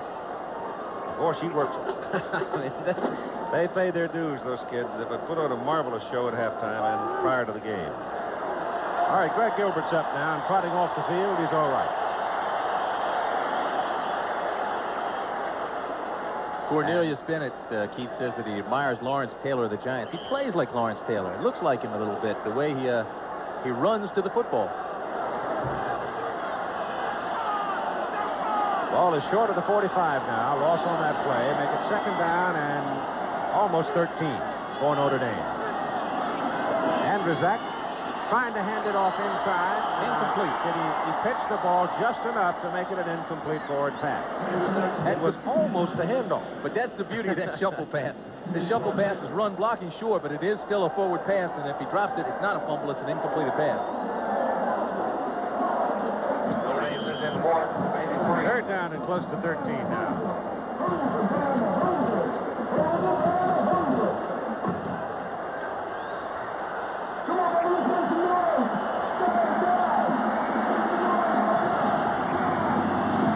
Reggie Ward is in. Brown is out. Burlien to throw. Gets away from Jarvis. Oh! Cornelius Bennett knocked the ball loose, but his hand was going forward. It is an incomplete forward pass. Bennett traveled about 30 yards that time to get his hands on the quarterback. He is phenomenal. He told me yesterday he's still not in playing shape because he's recovering from hamstring pull. But, you know, Andrzak thinks he's away from everybody. And Bennett just never quits. He keeps coming. The ball was coming forward. It is an incompleted pass, but he went at least 30 yards to get there. Dan Sorensen into punt now on fourth down. 3 punts today, 39, 39, 48. Hitting it into a slight breeze. Gets a good spin on it, though. Greg Richardson at the 10. And caught from behind by Mike Kovaleski, who is all over the field himself today. A 45-yard punt into the wind by Sorensen. And Alabama will start from its 17. Make it 18.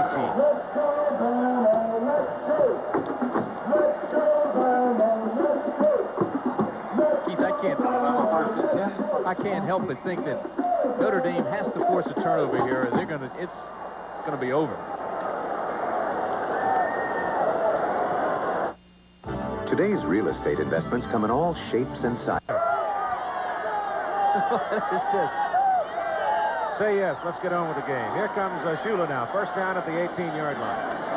Up the middle goes Bo Wright. And Bo Wright, a 215-pound junior from Pritchard, carrying the ball for the first time in the game. I think he's carried it. He was in previously, but did not carry the ball, and he blew out of there at that time for 15 yards, just past,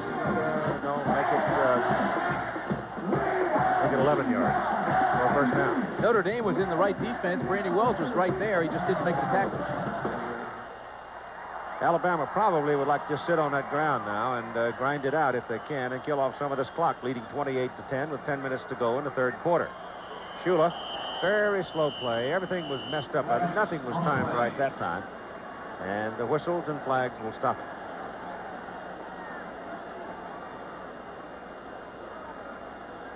Procedure call against the Tide. Along the front, Alabama's been substituting some, but not as liberally as perhaps they would like on a hot day like this. It's Jeff Bentley, Andy Anderson, Mike Zuga, Terrell Chapman, and Danny Cash at second unit line. And they're not a day at the beach either. They weigh in at 280, 275, 240, and 240. So they're all big, and that second unit is very, very young. I couldn't believe it yesterday when I saw Joe King. He's 298 pounds, and he had a fat check. You know, where they weigh in water and determine how much body fat you have for your ideal weight. He's right at his ideal weight. No body fat at all. It's all muscle. All right, Humphrey goes in motion. Looks like they've called the same play on 1st and 15. Up the middle goes Bo Wright again. And Bo moves it from the 23 to the 30 for a pickup of 7 yards. Keith, Alabama has not played badly today, especially on defense. They have allowed only 98 yards rushing for Alabama. Notre Dame has not played that badly on defense. Alabama 30.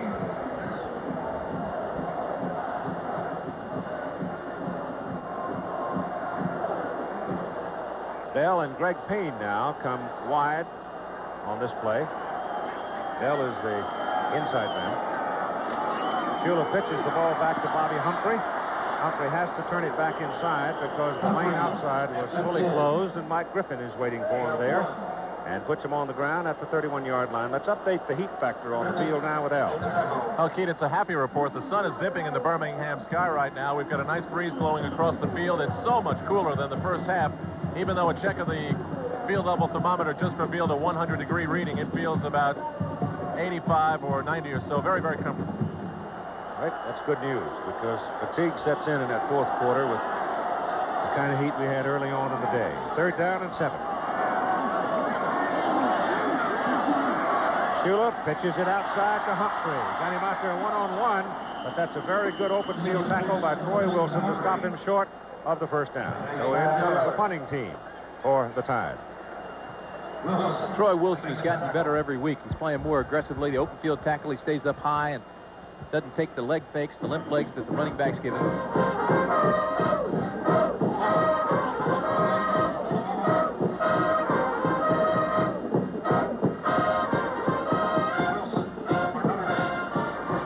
Chris Moore to punt. Got most of that one, didn't he? Knocks it all the way back to the 15-yard line, where Troy Wilson gets a block on the corner and comes back to the 35. 49-yard punt by Chris Moore. 7:28 to go in the third quarter.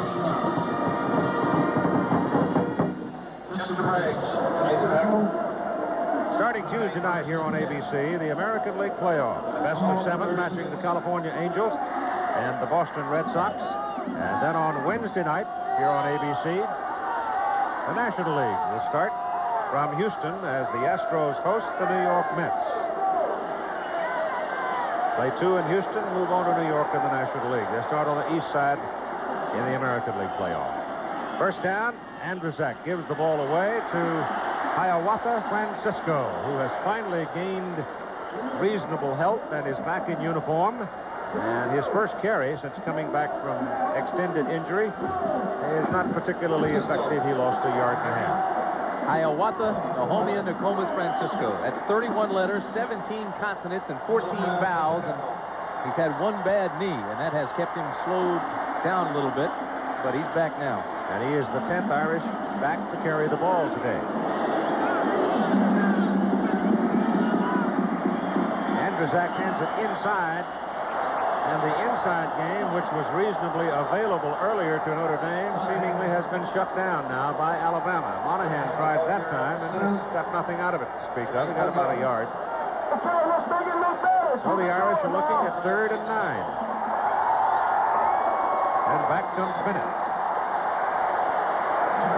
Bennett out the first 2 plays to take a breather. Philip Brown leaves the field and Cornelius is back.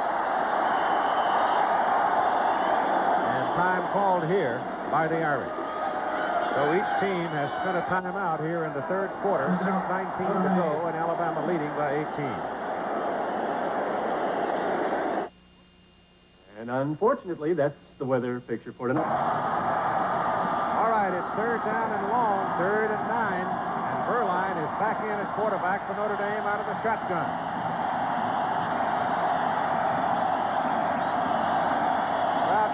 It here, making as much noise as possible as Burlien loads up. Intercepted! And picked off by Richardson.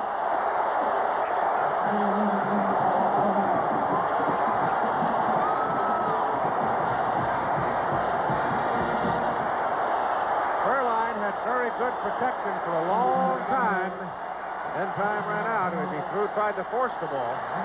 Again, it was excellent pressure by the defensive line. Forced him to hurry up. He threw the out pattern. That was picked off against Michigan State. Returned for a touchdown. Again, Freddie Robinson just reads Reggie Ward. Now here comes the ball. Now you'll see him react immediately. And he steps in front, makes the interception. Third Notre Dame turnover, 4th down. Was coming up, and the Irish trying to deliver a 3rd and long, trying to force the pass. It didn't work. Here's the reverse the other way. Second time Bell has run the play today, and he's loose. And Al Bell carries the football inside the Notre Dame 15-yard line before Mike Haywood finally got in. Bell ran a reverse to the left side for the second quarter. In third quarter, he goes the other way with it. Watch him now. He went in motion again, same type thing. Brought the linebackers over that side. Shula throws a block to the left of your screen. Takes down 2 players. Now Bell is directing traffic. Oh, he's fast. 6 feet, 170-pound All-American. Tough body, soft hands, great instincts. And it's first down Alabama at the Irish 14-yard line. Again, trying to cash in a turnover.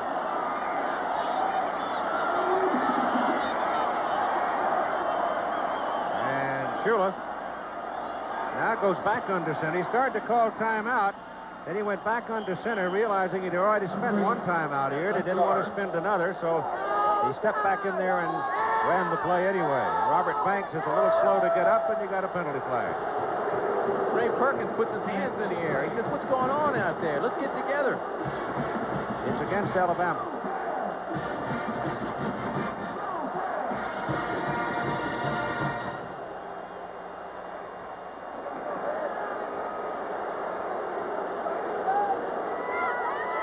Wants to talk to the official. Ray Perkins wants to find out what's taking place down there.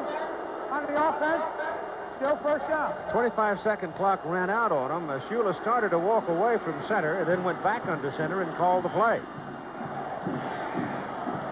Just didn't want to spend that second time out. But the ball is now back at the 19. And on 1st and 15, they give it to Bobby Humphrey, and again, whistles will stop them.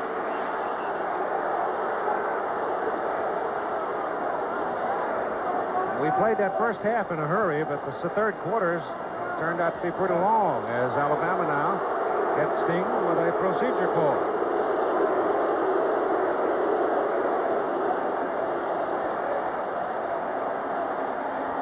Dead ball. Ball start. On the offense, still first down. Hot day, you get a little tired, and concentration becomes a factor. And your top 10 scorers of the day. Almost a shocker in there. But Nebraska came on late to win over South Carolina. It's 1st and 20 now for Alabama. Ball's back to the 24. Shula shovels it ahead to Bo Wright. And Bo Wright gets to the 21 where Mike Griffin greets him, senior from Cleveland Heights, Ohio.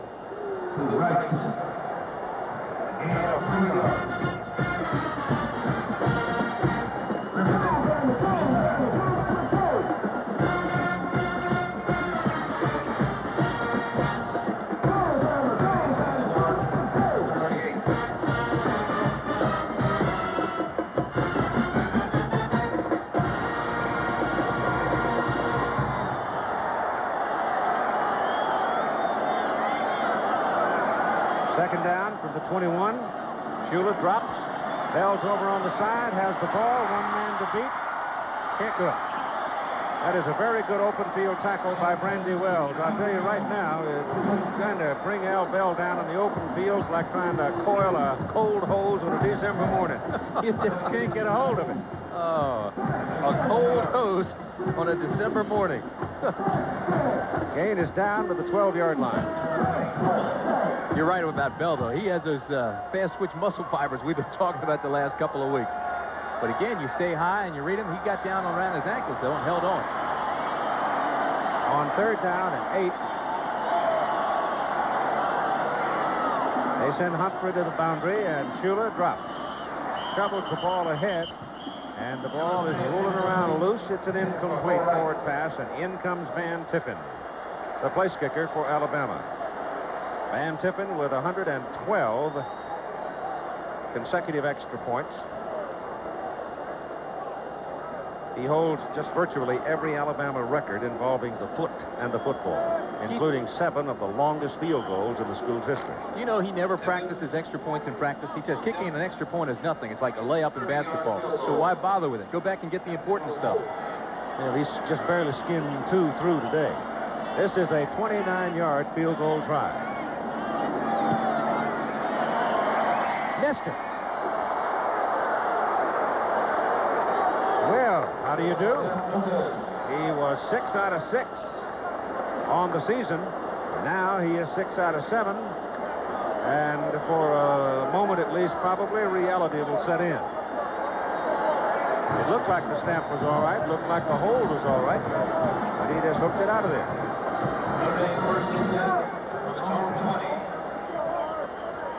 Here's Van Tiffin. Now, the last time Alabama missed an extra point was September of 1981, and he doesn't miss many field goals either. This one, though, he watched it, he was concerned, and he knew it was off as soon as it left his foot. He's as good as they come, though, Van Tiffin. We saw him hit that 52-yarder to win the game against Auburn with no time on the clock last year.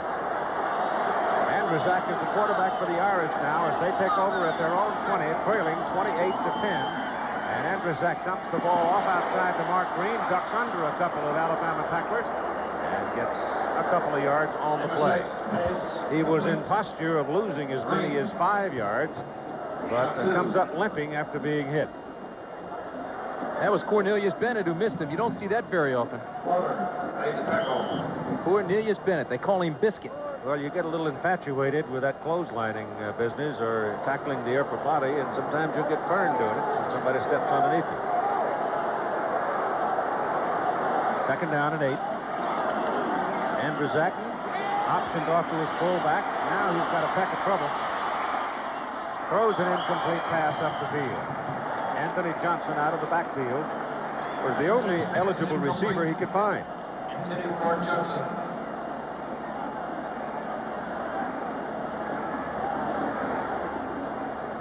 Derek Slaughter, number 65, had Andrzak at his sights. And Terry, rather than risk a sack and a 15-yard loss, dumping the ball upfield, incomplete. Now Anthony Johnson comes wide to the bottom of the picture on 3rd and long. Andrzak, a little quick pop to Johnson. Johnson is taken down immediately by Freddie Robinson, and it's called an incomplete forward pass. He didn't hold on as he went down. I can't remember the last time I saw a cornerback read anything as quickly as he did. I mean, as soon as Andrzak even looked to that side, Robinson made his break and came up and was on Johnson's back the same time the ball got there. Sorensen is in to punt now. His last one was a good one, 45 yards. 2.5 minutes to go in the 3rd quarter.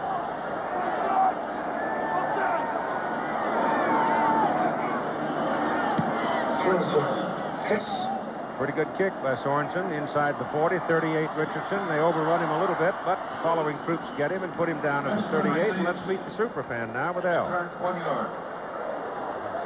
Keith, his name is Sandy Leeds. He's from Yonkers, New York. It's amazing he comes to every single Alabama game home on the road. That's a long commute. You've been dubbed the super fan. That's quite an honor. Yes, it certainly is. I'm a little hoarse because I'm sort of happy today. I've been doing some yelling. Now, Sandy's also been named an honorary Southerner by the folks down here. Say something with that kind of an accent for me. I'm glad to be talking to you all. Very good, Sandy. Thank you. Thank you. Have a safe trip back home. Thank you very much. Back to you, Keith. We're going to have to send him to school. They all come back now, yeah? Here's the pitch to Humphrey. Cuts it back against the grain, finds daylight, and crosses midfield and picks up a 1st down at the Notre Dame 48-yard line. 15 yards. Humphrey is the team's leading rusher. They give it to him about 15 times a game. He averages over 5 yards per carry, and that's reliability. Tremendous instincts as a runner. He's got that good vision we talk about. Truly a gifted athlete. The sprinter speed, and last year became the first freshman ever at Alabama to go over 100 yards rushing 2 consecutive games. Inside, Bo Wright working with the ball. He just kept on wiggling around, and people kept sliding off of him, and he gets inside the 40 to about the 39, and he gained 9 yards on that carry. Minute and 40 now to go in the third quarter, and Alabama's in control of the ball game right now. They are dominating, they are dictating the tempo. Stoneberger makes a tackle.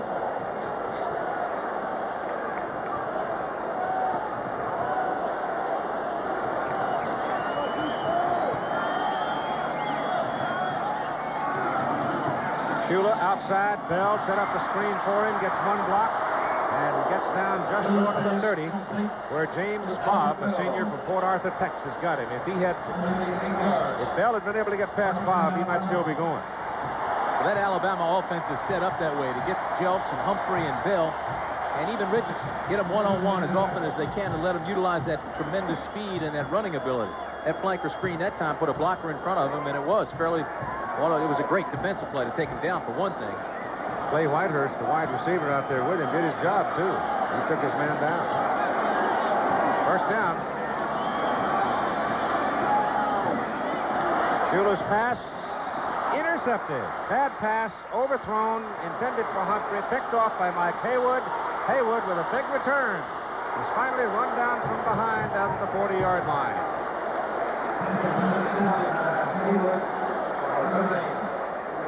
Mike had some pressure on the play, but it was kind of a wounded goose he threw up there, wasn't it? It looks like he was trying to get it up to high C as tall, tight end. No, it wasn't either. Nope. It was Humphrey out there, and he just overthrew it. Threw behind him and over him. Haywood with a good return gives Notre Dame good field position at the 40. Look at 33 Richardson. seconds. Richardson coming up behind him. Oh, almost took his head off. Andrzak stays in there at quarterback with Johnson and Taylor behind him. Tim Brown is the wide man to the bottom of the picture, and Andrzak coming down on the option, goes outside to Johnson, gets a good block from Tim Brown, and crosses midfield and fights his way on down to about the Alabama 46. I'm telling you, we're going to hear a lot from him before his playing career is done. Probably as a fullback. Ricky Thomas makes a tackle. Notre Dame is not exactly loaded right now with running backs.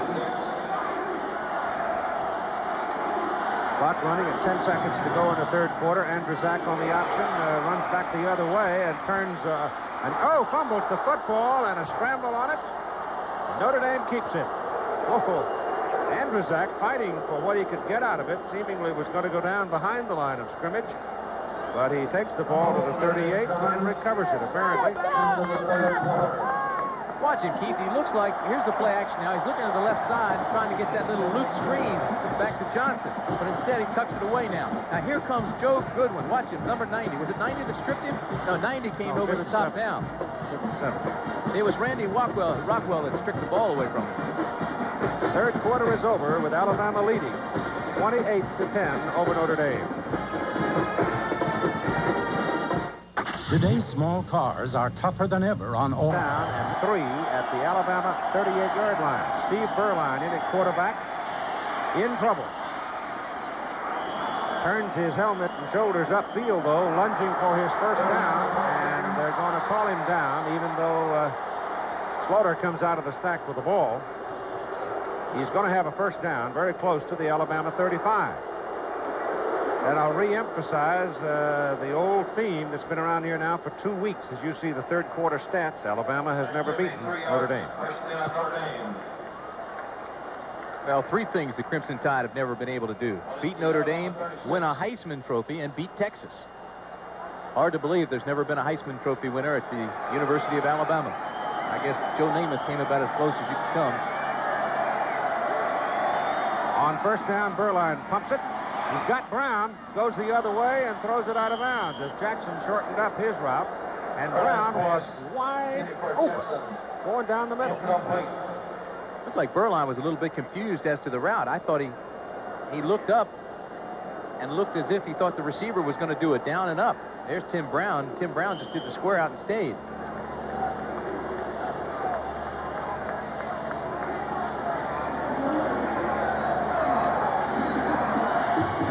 still hasn't seen the ball today. Number 17, wide receiver at the top of the picture. Burlien options. Comes back to Brown. Brown is tripped up by number 57, Randy Rockwell. Randy is only 200 pounds, but he plays that linebacking position with ferocity. Ball is at the 31. Third down and just about 5 yards.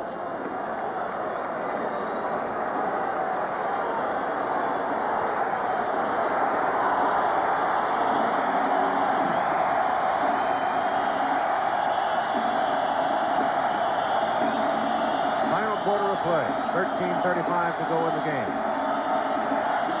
Burlien straight back.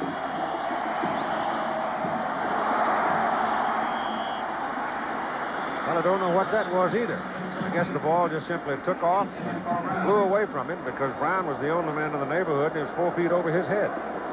Burlien has a total look of frustration right now. It's 5 out of 15 on the day.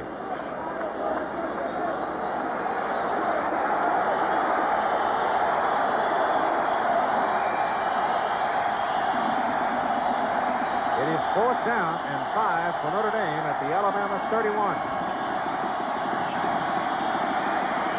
Bennett's after it. Pass is overthrown, intended for Anthony Johnson, and Burlien is turned upside down by Cornelius Bennett just as he threw the ball. Boy, Cornelius Bennett just does not quit. Old Biscuit. They call him Biscuit. They said in the 4th grade he kept eating a lot of biscuits and just sat at the cafeteria forever. But I'm telling you, he just never stops running. Watch 97 now. Here he comes. See him in the middle of your screen, 97? Goes up once, then chases him back the other way. Has a hand on him, and finally, Burlien just throws it out of bounds. 13:22 to go. Alabama takes over the football. First down at its own 31, leading by 18. This is it. Alabama comes up, owning the ball at an 18-point lead, and time ticking away against them. Shula pitches outside to Humphrey. Humphrey trying to get around the corner, can't do it. Brought down by George Streeter. Strong safety. Good play by George. Let's go to the best seat in the house now with Al. Oh, Keith, it's a beauty this week. Not only does it have my name on it, but it's got some special features that belongs to my pal here, Al. It's got a full sound system. It's got a shower. And now the best part. It moves forever. I want it to. Right to any line of scrimmage, anywhere on the field. Thank you, Al. Penalty flags are flying as the ball is snapped, and we may have that movement again. Game has gotten a bit ragged. Really has the second half. We've seen a lot of flags and just a couple of penalties in the first half. It's like Flag Day out here now. I think that's fatigue. Hot weather, get a little tired. You spent all of your adrenaline surely in the first half, and now you got to reach down and get whatever's left. Sometimes it affects you. The thing about the heat is that it's accompanied by humidity, and the best conditioned athlete has to feel that. It's draining. All right, second down and 20 now as the ball comes back. Handed off to Bobby Humphrey. And Humphrey gets from the 24 up to about the 26. They've got to go up to the 41 for their first down. So it was actually about first and 18. Look at that, Indiana. Hoosiers off to a big start in 1986. Arkansas came back and won big. Pretty good team. Third down at about 15 now.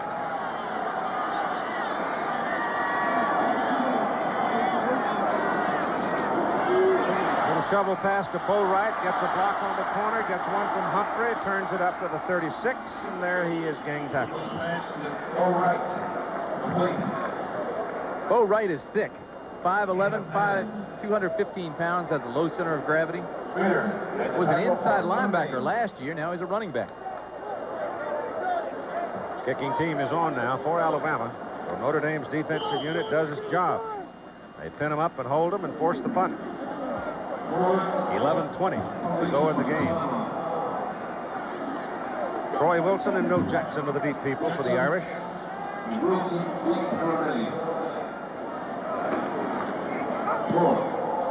Not a particularly good punt by Moore. It's taken on the dead run by Troy Wilson, and Troy skips out of bounds at the 37, a 35-yard punt by Moore. A couple of times I've seen him. It looks to me like he hits the ball quite high. Oh, he doesn't wait long enough for that ball. Of course, he's a big, lanky fellow. Maybe that's why he can kick it high, but he seems to be hitting the ball a good ways away from the ground. He's a tough kid for a punter. He was telling me yesterday against Florida, he got hit after he punted the ball. Somebody came right up under his jaw and knocked him cold. Said he's still sore. Juan Francisco is in the backfield for the Irish now with Pernell Taylor behind Andrzejak at quarterback. Terry rolls it out and sets to throw to the sidelines, and the pass is good to, no good. Reggie Ward out of bounds. Junior out of Long Beach, California. So that'll come back and make it second down and 10. Next week on ABC, Miami at West Virginia in Morgantown, and Oklahoma and Texas in the Cotton Bowl in Dallas. Kim Grant will be in Dallas with Mike Adamley, Corey McFerrin, and Lynn Swan, I guess it is, will be in Morgantown. OU won today, 56-10. Second down and 10 for Notre Dame from the 37-yard line. Andrzejak feels the pressure, gets his pass off, and it is incomplete off the hands of Tim Brown, and that's one that Timmy knows full well he should have caught because it was right in his hand.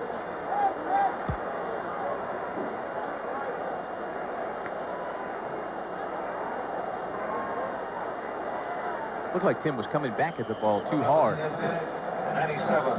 He always set plant and come back to meet the ball and try to cut off the defender. That time it looked like he was coming back in a full sprint. The ball hit his hands like boards.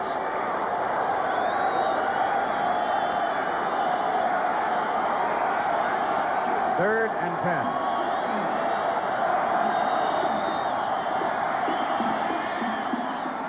This one is complete. And Milt Jackson will have the first down. He retreated a little bit, came back to the marker, and then turned back upfield to assure the first down right about the Irish 49-yard line. That's a fine throw by Andrzejak, too, because as soon as he released the ball, Cornelius Bennett was right in his face. Watch Cornelius now. You've got to be wondering anytime it's 3rd and 10, where is he? You saw him come in and make contact just as the ball was released. Perfectly thrown to Jackson. So the Irish get another 4 snaps with it. Andrzejak lobs the ball out to Anthony Johnson. No, it's not. It's Juan Francisco. And they're kind of lucky they didn't lose that ball that time because it was pitched so late up in his face, and Juan had to really grapple with it to get control of it. Those are the plays where the running back comes around and loops and is waiting for that pitch, and he's thinking, please pitch it, please pitch it. He doesn't want to wait too late. It's like hanging a receiver up and making him stretch when you know you're going to get hit. Same type thing with the pitch man. Gained about 3 on the play. Make it second down and 7.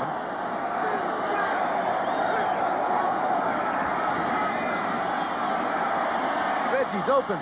Andrzejak's got all day, and the ball is thrown finally behind Alvin Miller. Miller was available and probably could have made the catch, but comes away from that twisting ball and limps off the field. Reggie Ward was getting lonesome out there. There was not a soul within 10 yards of him. He had gone up and out toward the flag, and somebody forgot to cover him. You certainly can't fault protection on that one. No, you can't. But 9:40 to go in the ball game. He has to look around at all of his options, though, and look at all of his receivers. Whistle stop him here for a moment, and a timeout is called by Alabama.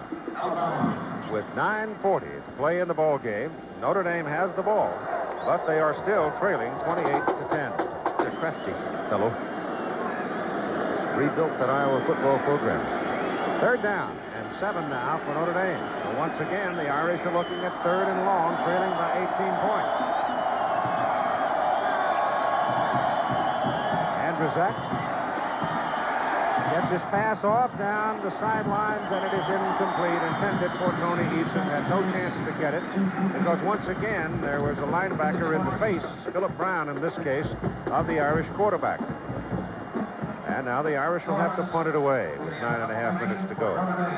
Passing situations, they move Philip Brown to a down lineman, make him a rush man. He was there, too.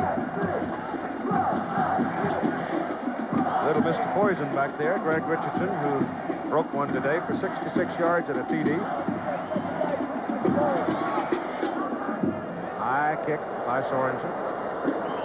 And a fair catch is called by Richardson. So Alabama will have the football first down at its own 17. A 31-yard punt. Iowa pins Alabama inside its 20.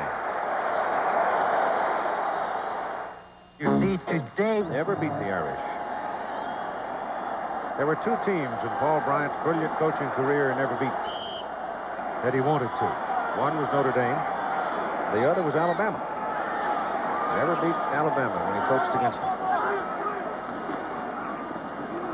Bo Wright carries inside, picks up maybe a yard as he wiggles around to about the 18-yard line. And Alabama sitting on that 18-point cushion, playing very conservatively now, and no particular interest in hurrying either as we wind it down to 9 minutes to play in the ball game. Been big plays that have been the difference. The game has deteriorated some in its quality. It's gotten a little ragged here in the second half. This is Bobby Humphrey, and Wally Klein grabs him and rides him down again right about the line of scrimmage. Maybe a loss of a yard.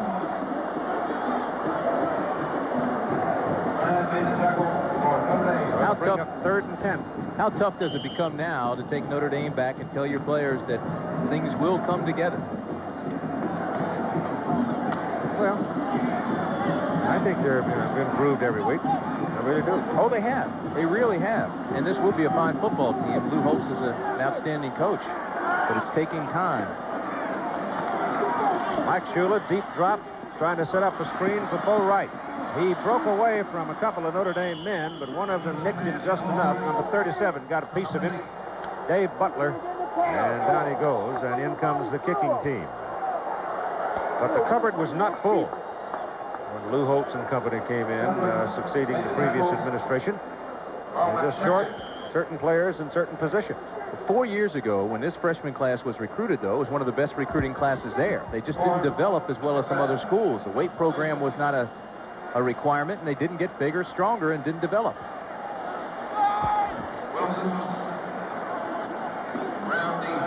No pressure on Moore, and a terrible kick for him.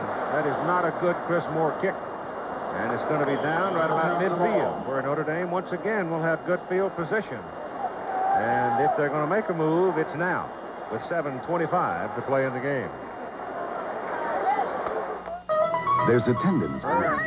Particular case, I guess, in professional football, there would be a lot of time. It is not necessarily so, however, in college football, and particularly in this game where the Notre Dame team has been pretty well corralled in the second half, totally, if you will, by the Alabama defense. It's a lot of time if you can throw. Andrzak is 7 for 16, Burlien 5 for 16. That's not, they aren't good come from behind numbers. Andrzak rolls it and goes deep with it, and it is intercepted. Picked off by Freddie Robinson, his second of the day. Well, he's the leading interceptor on the Alabama defensive team, and he is a talent. Again, he reads and reacts as quickly as you can find a cornerback. Watch this now. Burlien locked on the receiver right now, still looking in that direction. Read by Robinson, who's just playing a zone out there on the corner. Wide as the widest, deep as the deepest. That's his assignment. He stood out, read the eyes and the ball all the way, and made the interception. Andrzak, not Burlien. So Alabama's got the ball back. First down at the 33. Bell coming across in motion. Pitch it to Humphrey. And Humphrey will move it for 3 yards maybe up to about the 36. What's up, Q?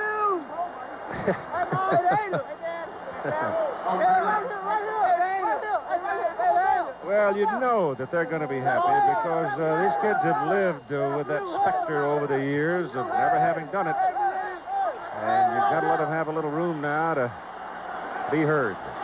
It was hammered home this week. Everybody kept saying they were 0-4 against Notre Dame, and they kept saying, well, we haven't played Notre Dame. Schuler rolls it out. Gets a great block. Gets his pass off. The pass is... Did he catch that? My goodness, Howard Cross has just inserted himself into the passing game for Alabama. He caught an 11-yard touchdown pass earlier, and he went 6 feet into the air to pull that one down. I want you to watch Wes Neighbors. Neighbors comes back and gets a block. He's an All-American. He is an All-American. He started 38 to 39 games at center. That ball hit the ground. Howard Cross has become a receiver. 1 completion before today, 1 catch. First down for the Tide at the Irish inside the 49, and this is Bobby Humphrey breaking loose and picking up another first down at the Notre Dame 33, and then fumbles the ball away, and somebody, I was Steve Lawrence, comes up with it. Again, it was a fumble resulting from second effort. So once again, the Irish defensive unit has done its job. The thing about second effort is you're running, you've got your body in sync, you're looking for rhythm, and all of a sudden after the first hit, then you try to get something else, and you relax your arms, and you start driving your legs trying to pull away, and that relaxed situation with your arms causes the fumble. Notre Dame offense now, which has been pretty quiet. Steve Bellis is in there at quarterback now. Big sophomore from Phoenix, Arizona, making his first appearance. Gives it to Tim Brown, and Brown is lucky to get a yard out of it. At 5:50 to go. Here's Humphrey now. This was a play before. Humphrey puts a move on. Now look, now he's trying to get the drive out of his legs. Boy, he's got it too. There's the ball. And the ball's loose right now. Yep.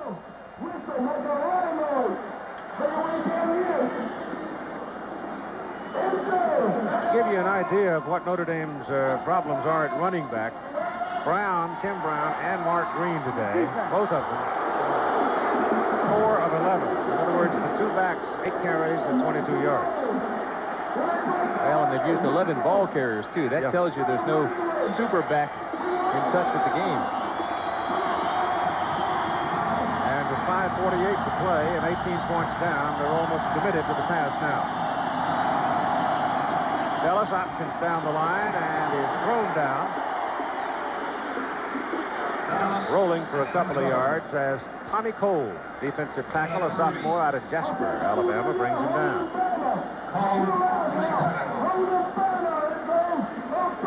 See, you really do have to go to the air. I can't understand why they're running options now with 5:31 left in the ball game. Third, 5.5, call it 6.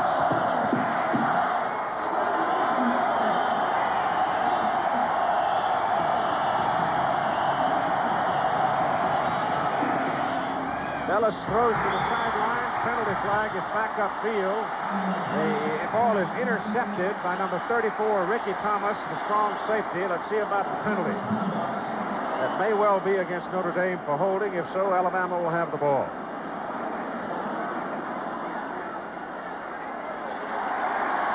They will have the ball. So, Freddie Robinson has picked off 2, and now Ricky Thomas gets 1. That makes 5 turnovers for Notre Dame. Story of the game, pressure on the quarterback, throws off balance. There's no velocity on the ball. It's not thrown well, and it's thrown behind Jackson, the intended receiver. Ricky Thomas, leading tackler coming into this ball game, and that's unusual for a strong safety on an Alabama-type team. But he plays up close behind that line of scrimmage and offers a lot of run support. Tide owns it now at the Notre Dame 42 with 5 minutes to play in the game. Schuler to Bo Wright.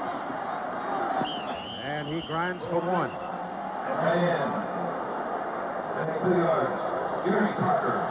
The San Diego Chargers will be going north to the northwest to play the Seattle Seahawks, and you'll see it Monday night here on ABC's NFL Monday Night Football.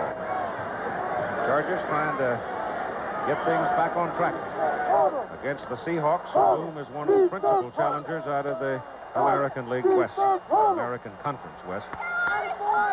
Second down, make it 8. And Shula gives it to Humphrey. And Humphrey is down to the 35 for a pickup of close to 6 yards. See, Humphrey has done a large amount of work today because of the injury to Gene Jelks. See, if you had Jelks and Humphrey both alive, things might be worse because, if anything, Jelks might be a half a step faster than Humphrey, though not quite as big. But, you know, he had 5 yards gained already before he got by his own lineman. That's true. That's how far back they're pushing Notre Dame now. Humphrey, 18 carries and 70 yards on the day. Third down and 3 for Alabama. Shula got a problem, but ducks away from it. But the pursuit coming from the rear gets him. Number 87, Tom Gorman, the nose tackle, made the hit on Shula. That will bring up 4th and the punting team. 7 yards.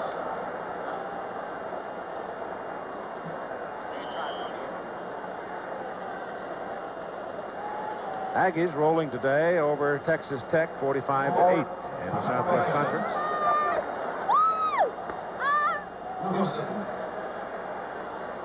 Wilson and Jackson are the deep people for Notre Dame as Chris Moore's in to punt. His last one was 29, but he shoots this one high, way up, and it's out of bounds. Coffin corner. That's called pooching. He pooched that thing down into the corner and got it to take that side bounce right out of bounds. 40-yard pooch, out of bounds inside the 3.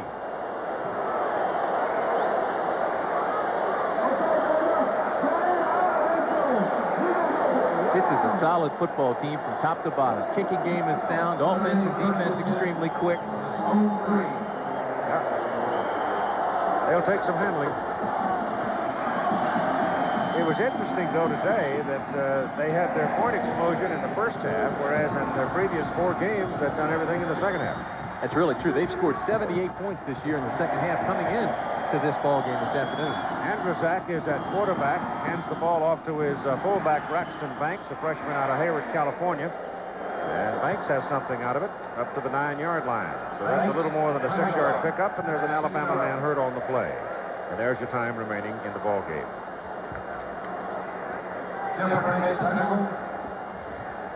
Desmond Holloman, linebacker, number 48, who works at the inside position. And we've got a timeout in his behalf. 2:43 to play.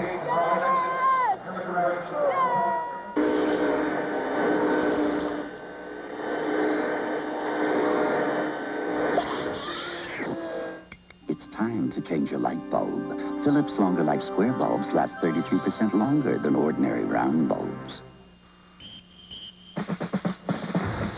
Valvoline is giving away trips to 4 of America's greatest parades in the Valvoline 4-Guard I Love a Parade sweepstakes. Details available soon in stores where Valvoline motor oil is sold. Do you have anything in aviation? The Army's most technical training Are there any openings in communications? is also the Army's most popular training. I'd really like computers. So it pays to have a reservation. Electronics. If you qualify, you can get a guaranteed reservation for the training you want up to 12 months in advance, even if you're still in high school. We'll see you after graduation. Congratulations. Desmond Holloman is still down on the field. They're being very tender with him. And some of the crowd now starting to leave with 2 minutes and 43 seconds to play in the ball game, feeling that the home team, Alabama, has things in hand and is about to post its first victory ever over the Fighting Irish of Notre Dame. And based on what I have seen today, Tim Brandt, I would say Alabama probably deserves that number 2 spot in the poll. They do. It's the highest ranking Alabama's had since 1980. They certainly do look like they deserve that. Golly, you know, they're just strong, they're fast, they're big. The skilled position people are as good as you find. You've got pursuit people on the defense. Bennett is phenomenal. I can't believe Cornelius Bennett. They brought a stretcher out now, and that's bad news, because oftentimes that will indicate back or neck injury in a player, and you'd never, ever want to see that happen. No, and another reason for concern is the way that Coach Perkins came out, too, onto the field.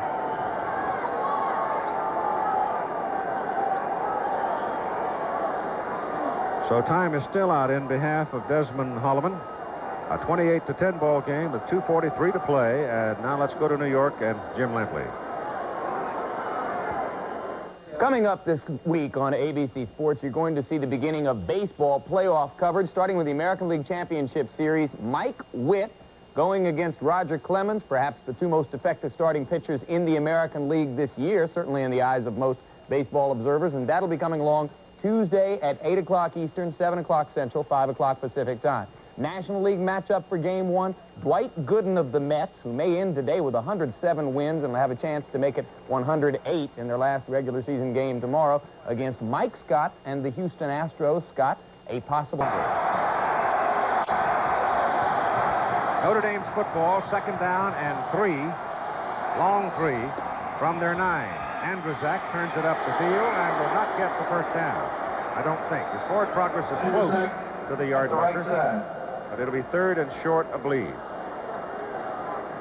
Now they want to bring the chains on, I guess. Slaughter made the tackle. Clock shows 2:15 to play. 4 yards, first down, Notre Dame. Well, for Notre Dame, they'll go back, they'll watch the film, they'll reevaluate themselves. There'll be another week for Lou Holtz and his staff to sit down and see what they're doing correctly and what they're doing incorrectly, where they can improve, and they'll have to go back to the drawing board. For Alabama, they've beaten 3 big-time opponents. They crushed Vanderbilt, and they just keep rolling. They did get their first down on the measurement. Andrzak pitches the ball. They're running the ball with Juan Francisco carrying and getting out of bounds up around the 19-yard line. That stops the clock at 1:48. Notre Dame will be playing next Pittsburgh at home.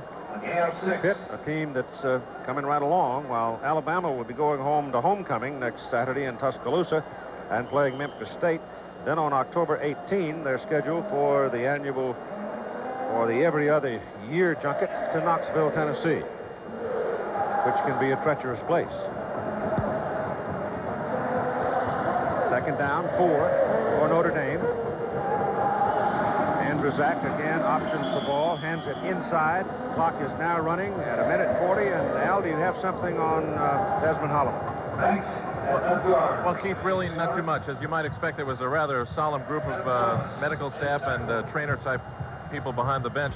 They did say that there was some kind of concern over pain in his neck. That was the only words that Desmond was able to express to them about where he was feeling the pain. It's somewhere in his neck, and obviously he's on the way to the hospital for some x-rays and so forth. Back to you. Thank you. 3rd down and 2. Andrzak again options, turns it upfield, runs for his first down, and the clock will stop at 1:10 while they move the chain. So Notre Dame, obviously feeling the game is gone, is just grinding along here, and will spend the time out to talk about things now. The MVPs of today's ball game for Notre Dame, Mike Kovalevsky, their outstanding inside linebacker, leader of that defensive unit, and Cornelius Bennett, the linebacker who plays anywhere he pleases for Alabama. And the respective universities will receive from Chevrolet, in the name of those two players, $1,000 for their general scholarship fund. So some young person somewhere along the way at either Notre Dame or Alabama will benefit from the performances of Mike Kovalevsky and Cornelius Bennett today in the generosity of Chevrolet. Mike Kovalevsky, 11 tackles. Cornelius Bennett, everywhere.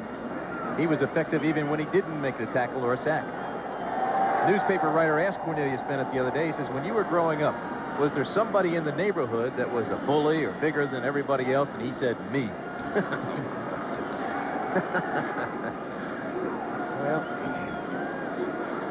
I don't imagine he had to call for help too many times. In his age group, anyway. The ball is on the 24-yard line. 1st down and 10 for Notre Dame. 1:10 to play in the game. And most of the excitement, really, was in the first half.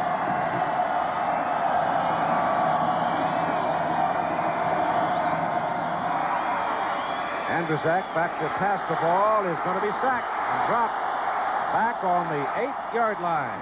The Alabama defense forcing and forcing and forcing and forcing. The ball rolled loose, but was covered by James Bogus, the center for the Irish. And so they move from the 24, a loss of 16. Just relentless. Both Notre Dame quarterbacks have to be gun-shy right now. Burlien and this one, and Razak. As the pressure just keeps coming, he's trying to regain his balance, but once one gets you and throws you off, there's 2 or 3 more right behind him. The tide keeps rolling.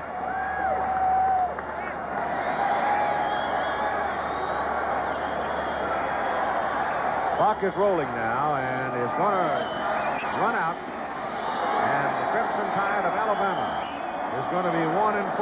They have finally beaten the Fighting Irish of Notre Dame as the clock is stopped here for a moment on a penalty with 15 seconds remaining. A personal foul is now called against Alabama. And if you think there was a party out under the oak trees before the game, you all ought to come see what's going to happen after the game. Because this is the kind of a thing that is a burden to the loyal legions, as tradition-laden as Alabama is, just as it would be for Notre Dame. Finally, the Crimson Tide has broken through and won. And Mike Shula was right. This group had never played Notre Dame, just as none of the Irish players had played Alabama. Steve Bellis is in there at quarterback for what is probably the final snap of the ball game.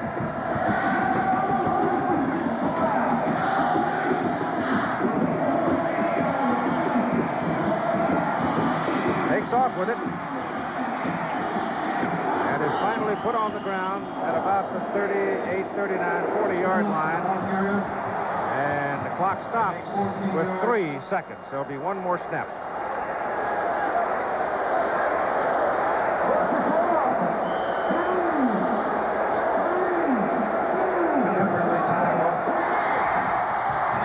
Now they let it run out. Ball game is over. And Ray Perkins and his Tigers have done it. They have defeated Notre Dame. Good football game. There will be other times because these teams will continue their series. Lou Holtz there talking. Mike Shula and now Ray Perkins. And your final score, Alabama 28, Notre Dame 10. Stay tuned for updated scores and highlights of today's football action on College Football Scoreboard with Jim Lampley. Travel arrangements made through. Promotional fee paid by United Airlines. United flies more people to Hawaii than any other airline. Nobody knows Hawaii like United. This has been a presentation of ABC Sports.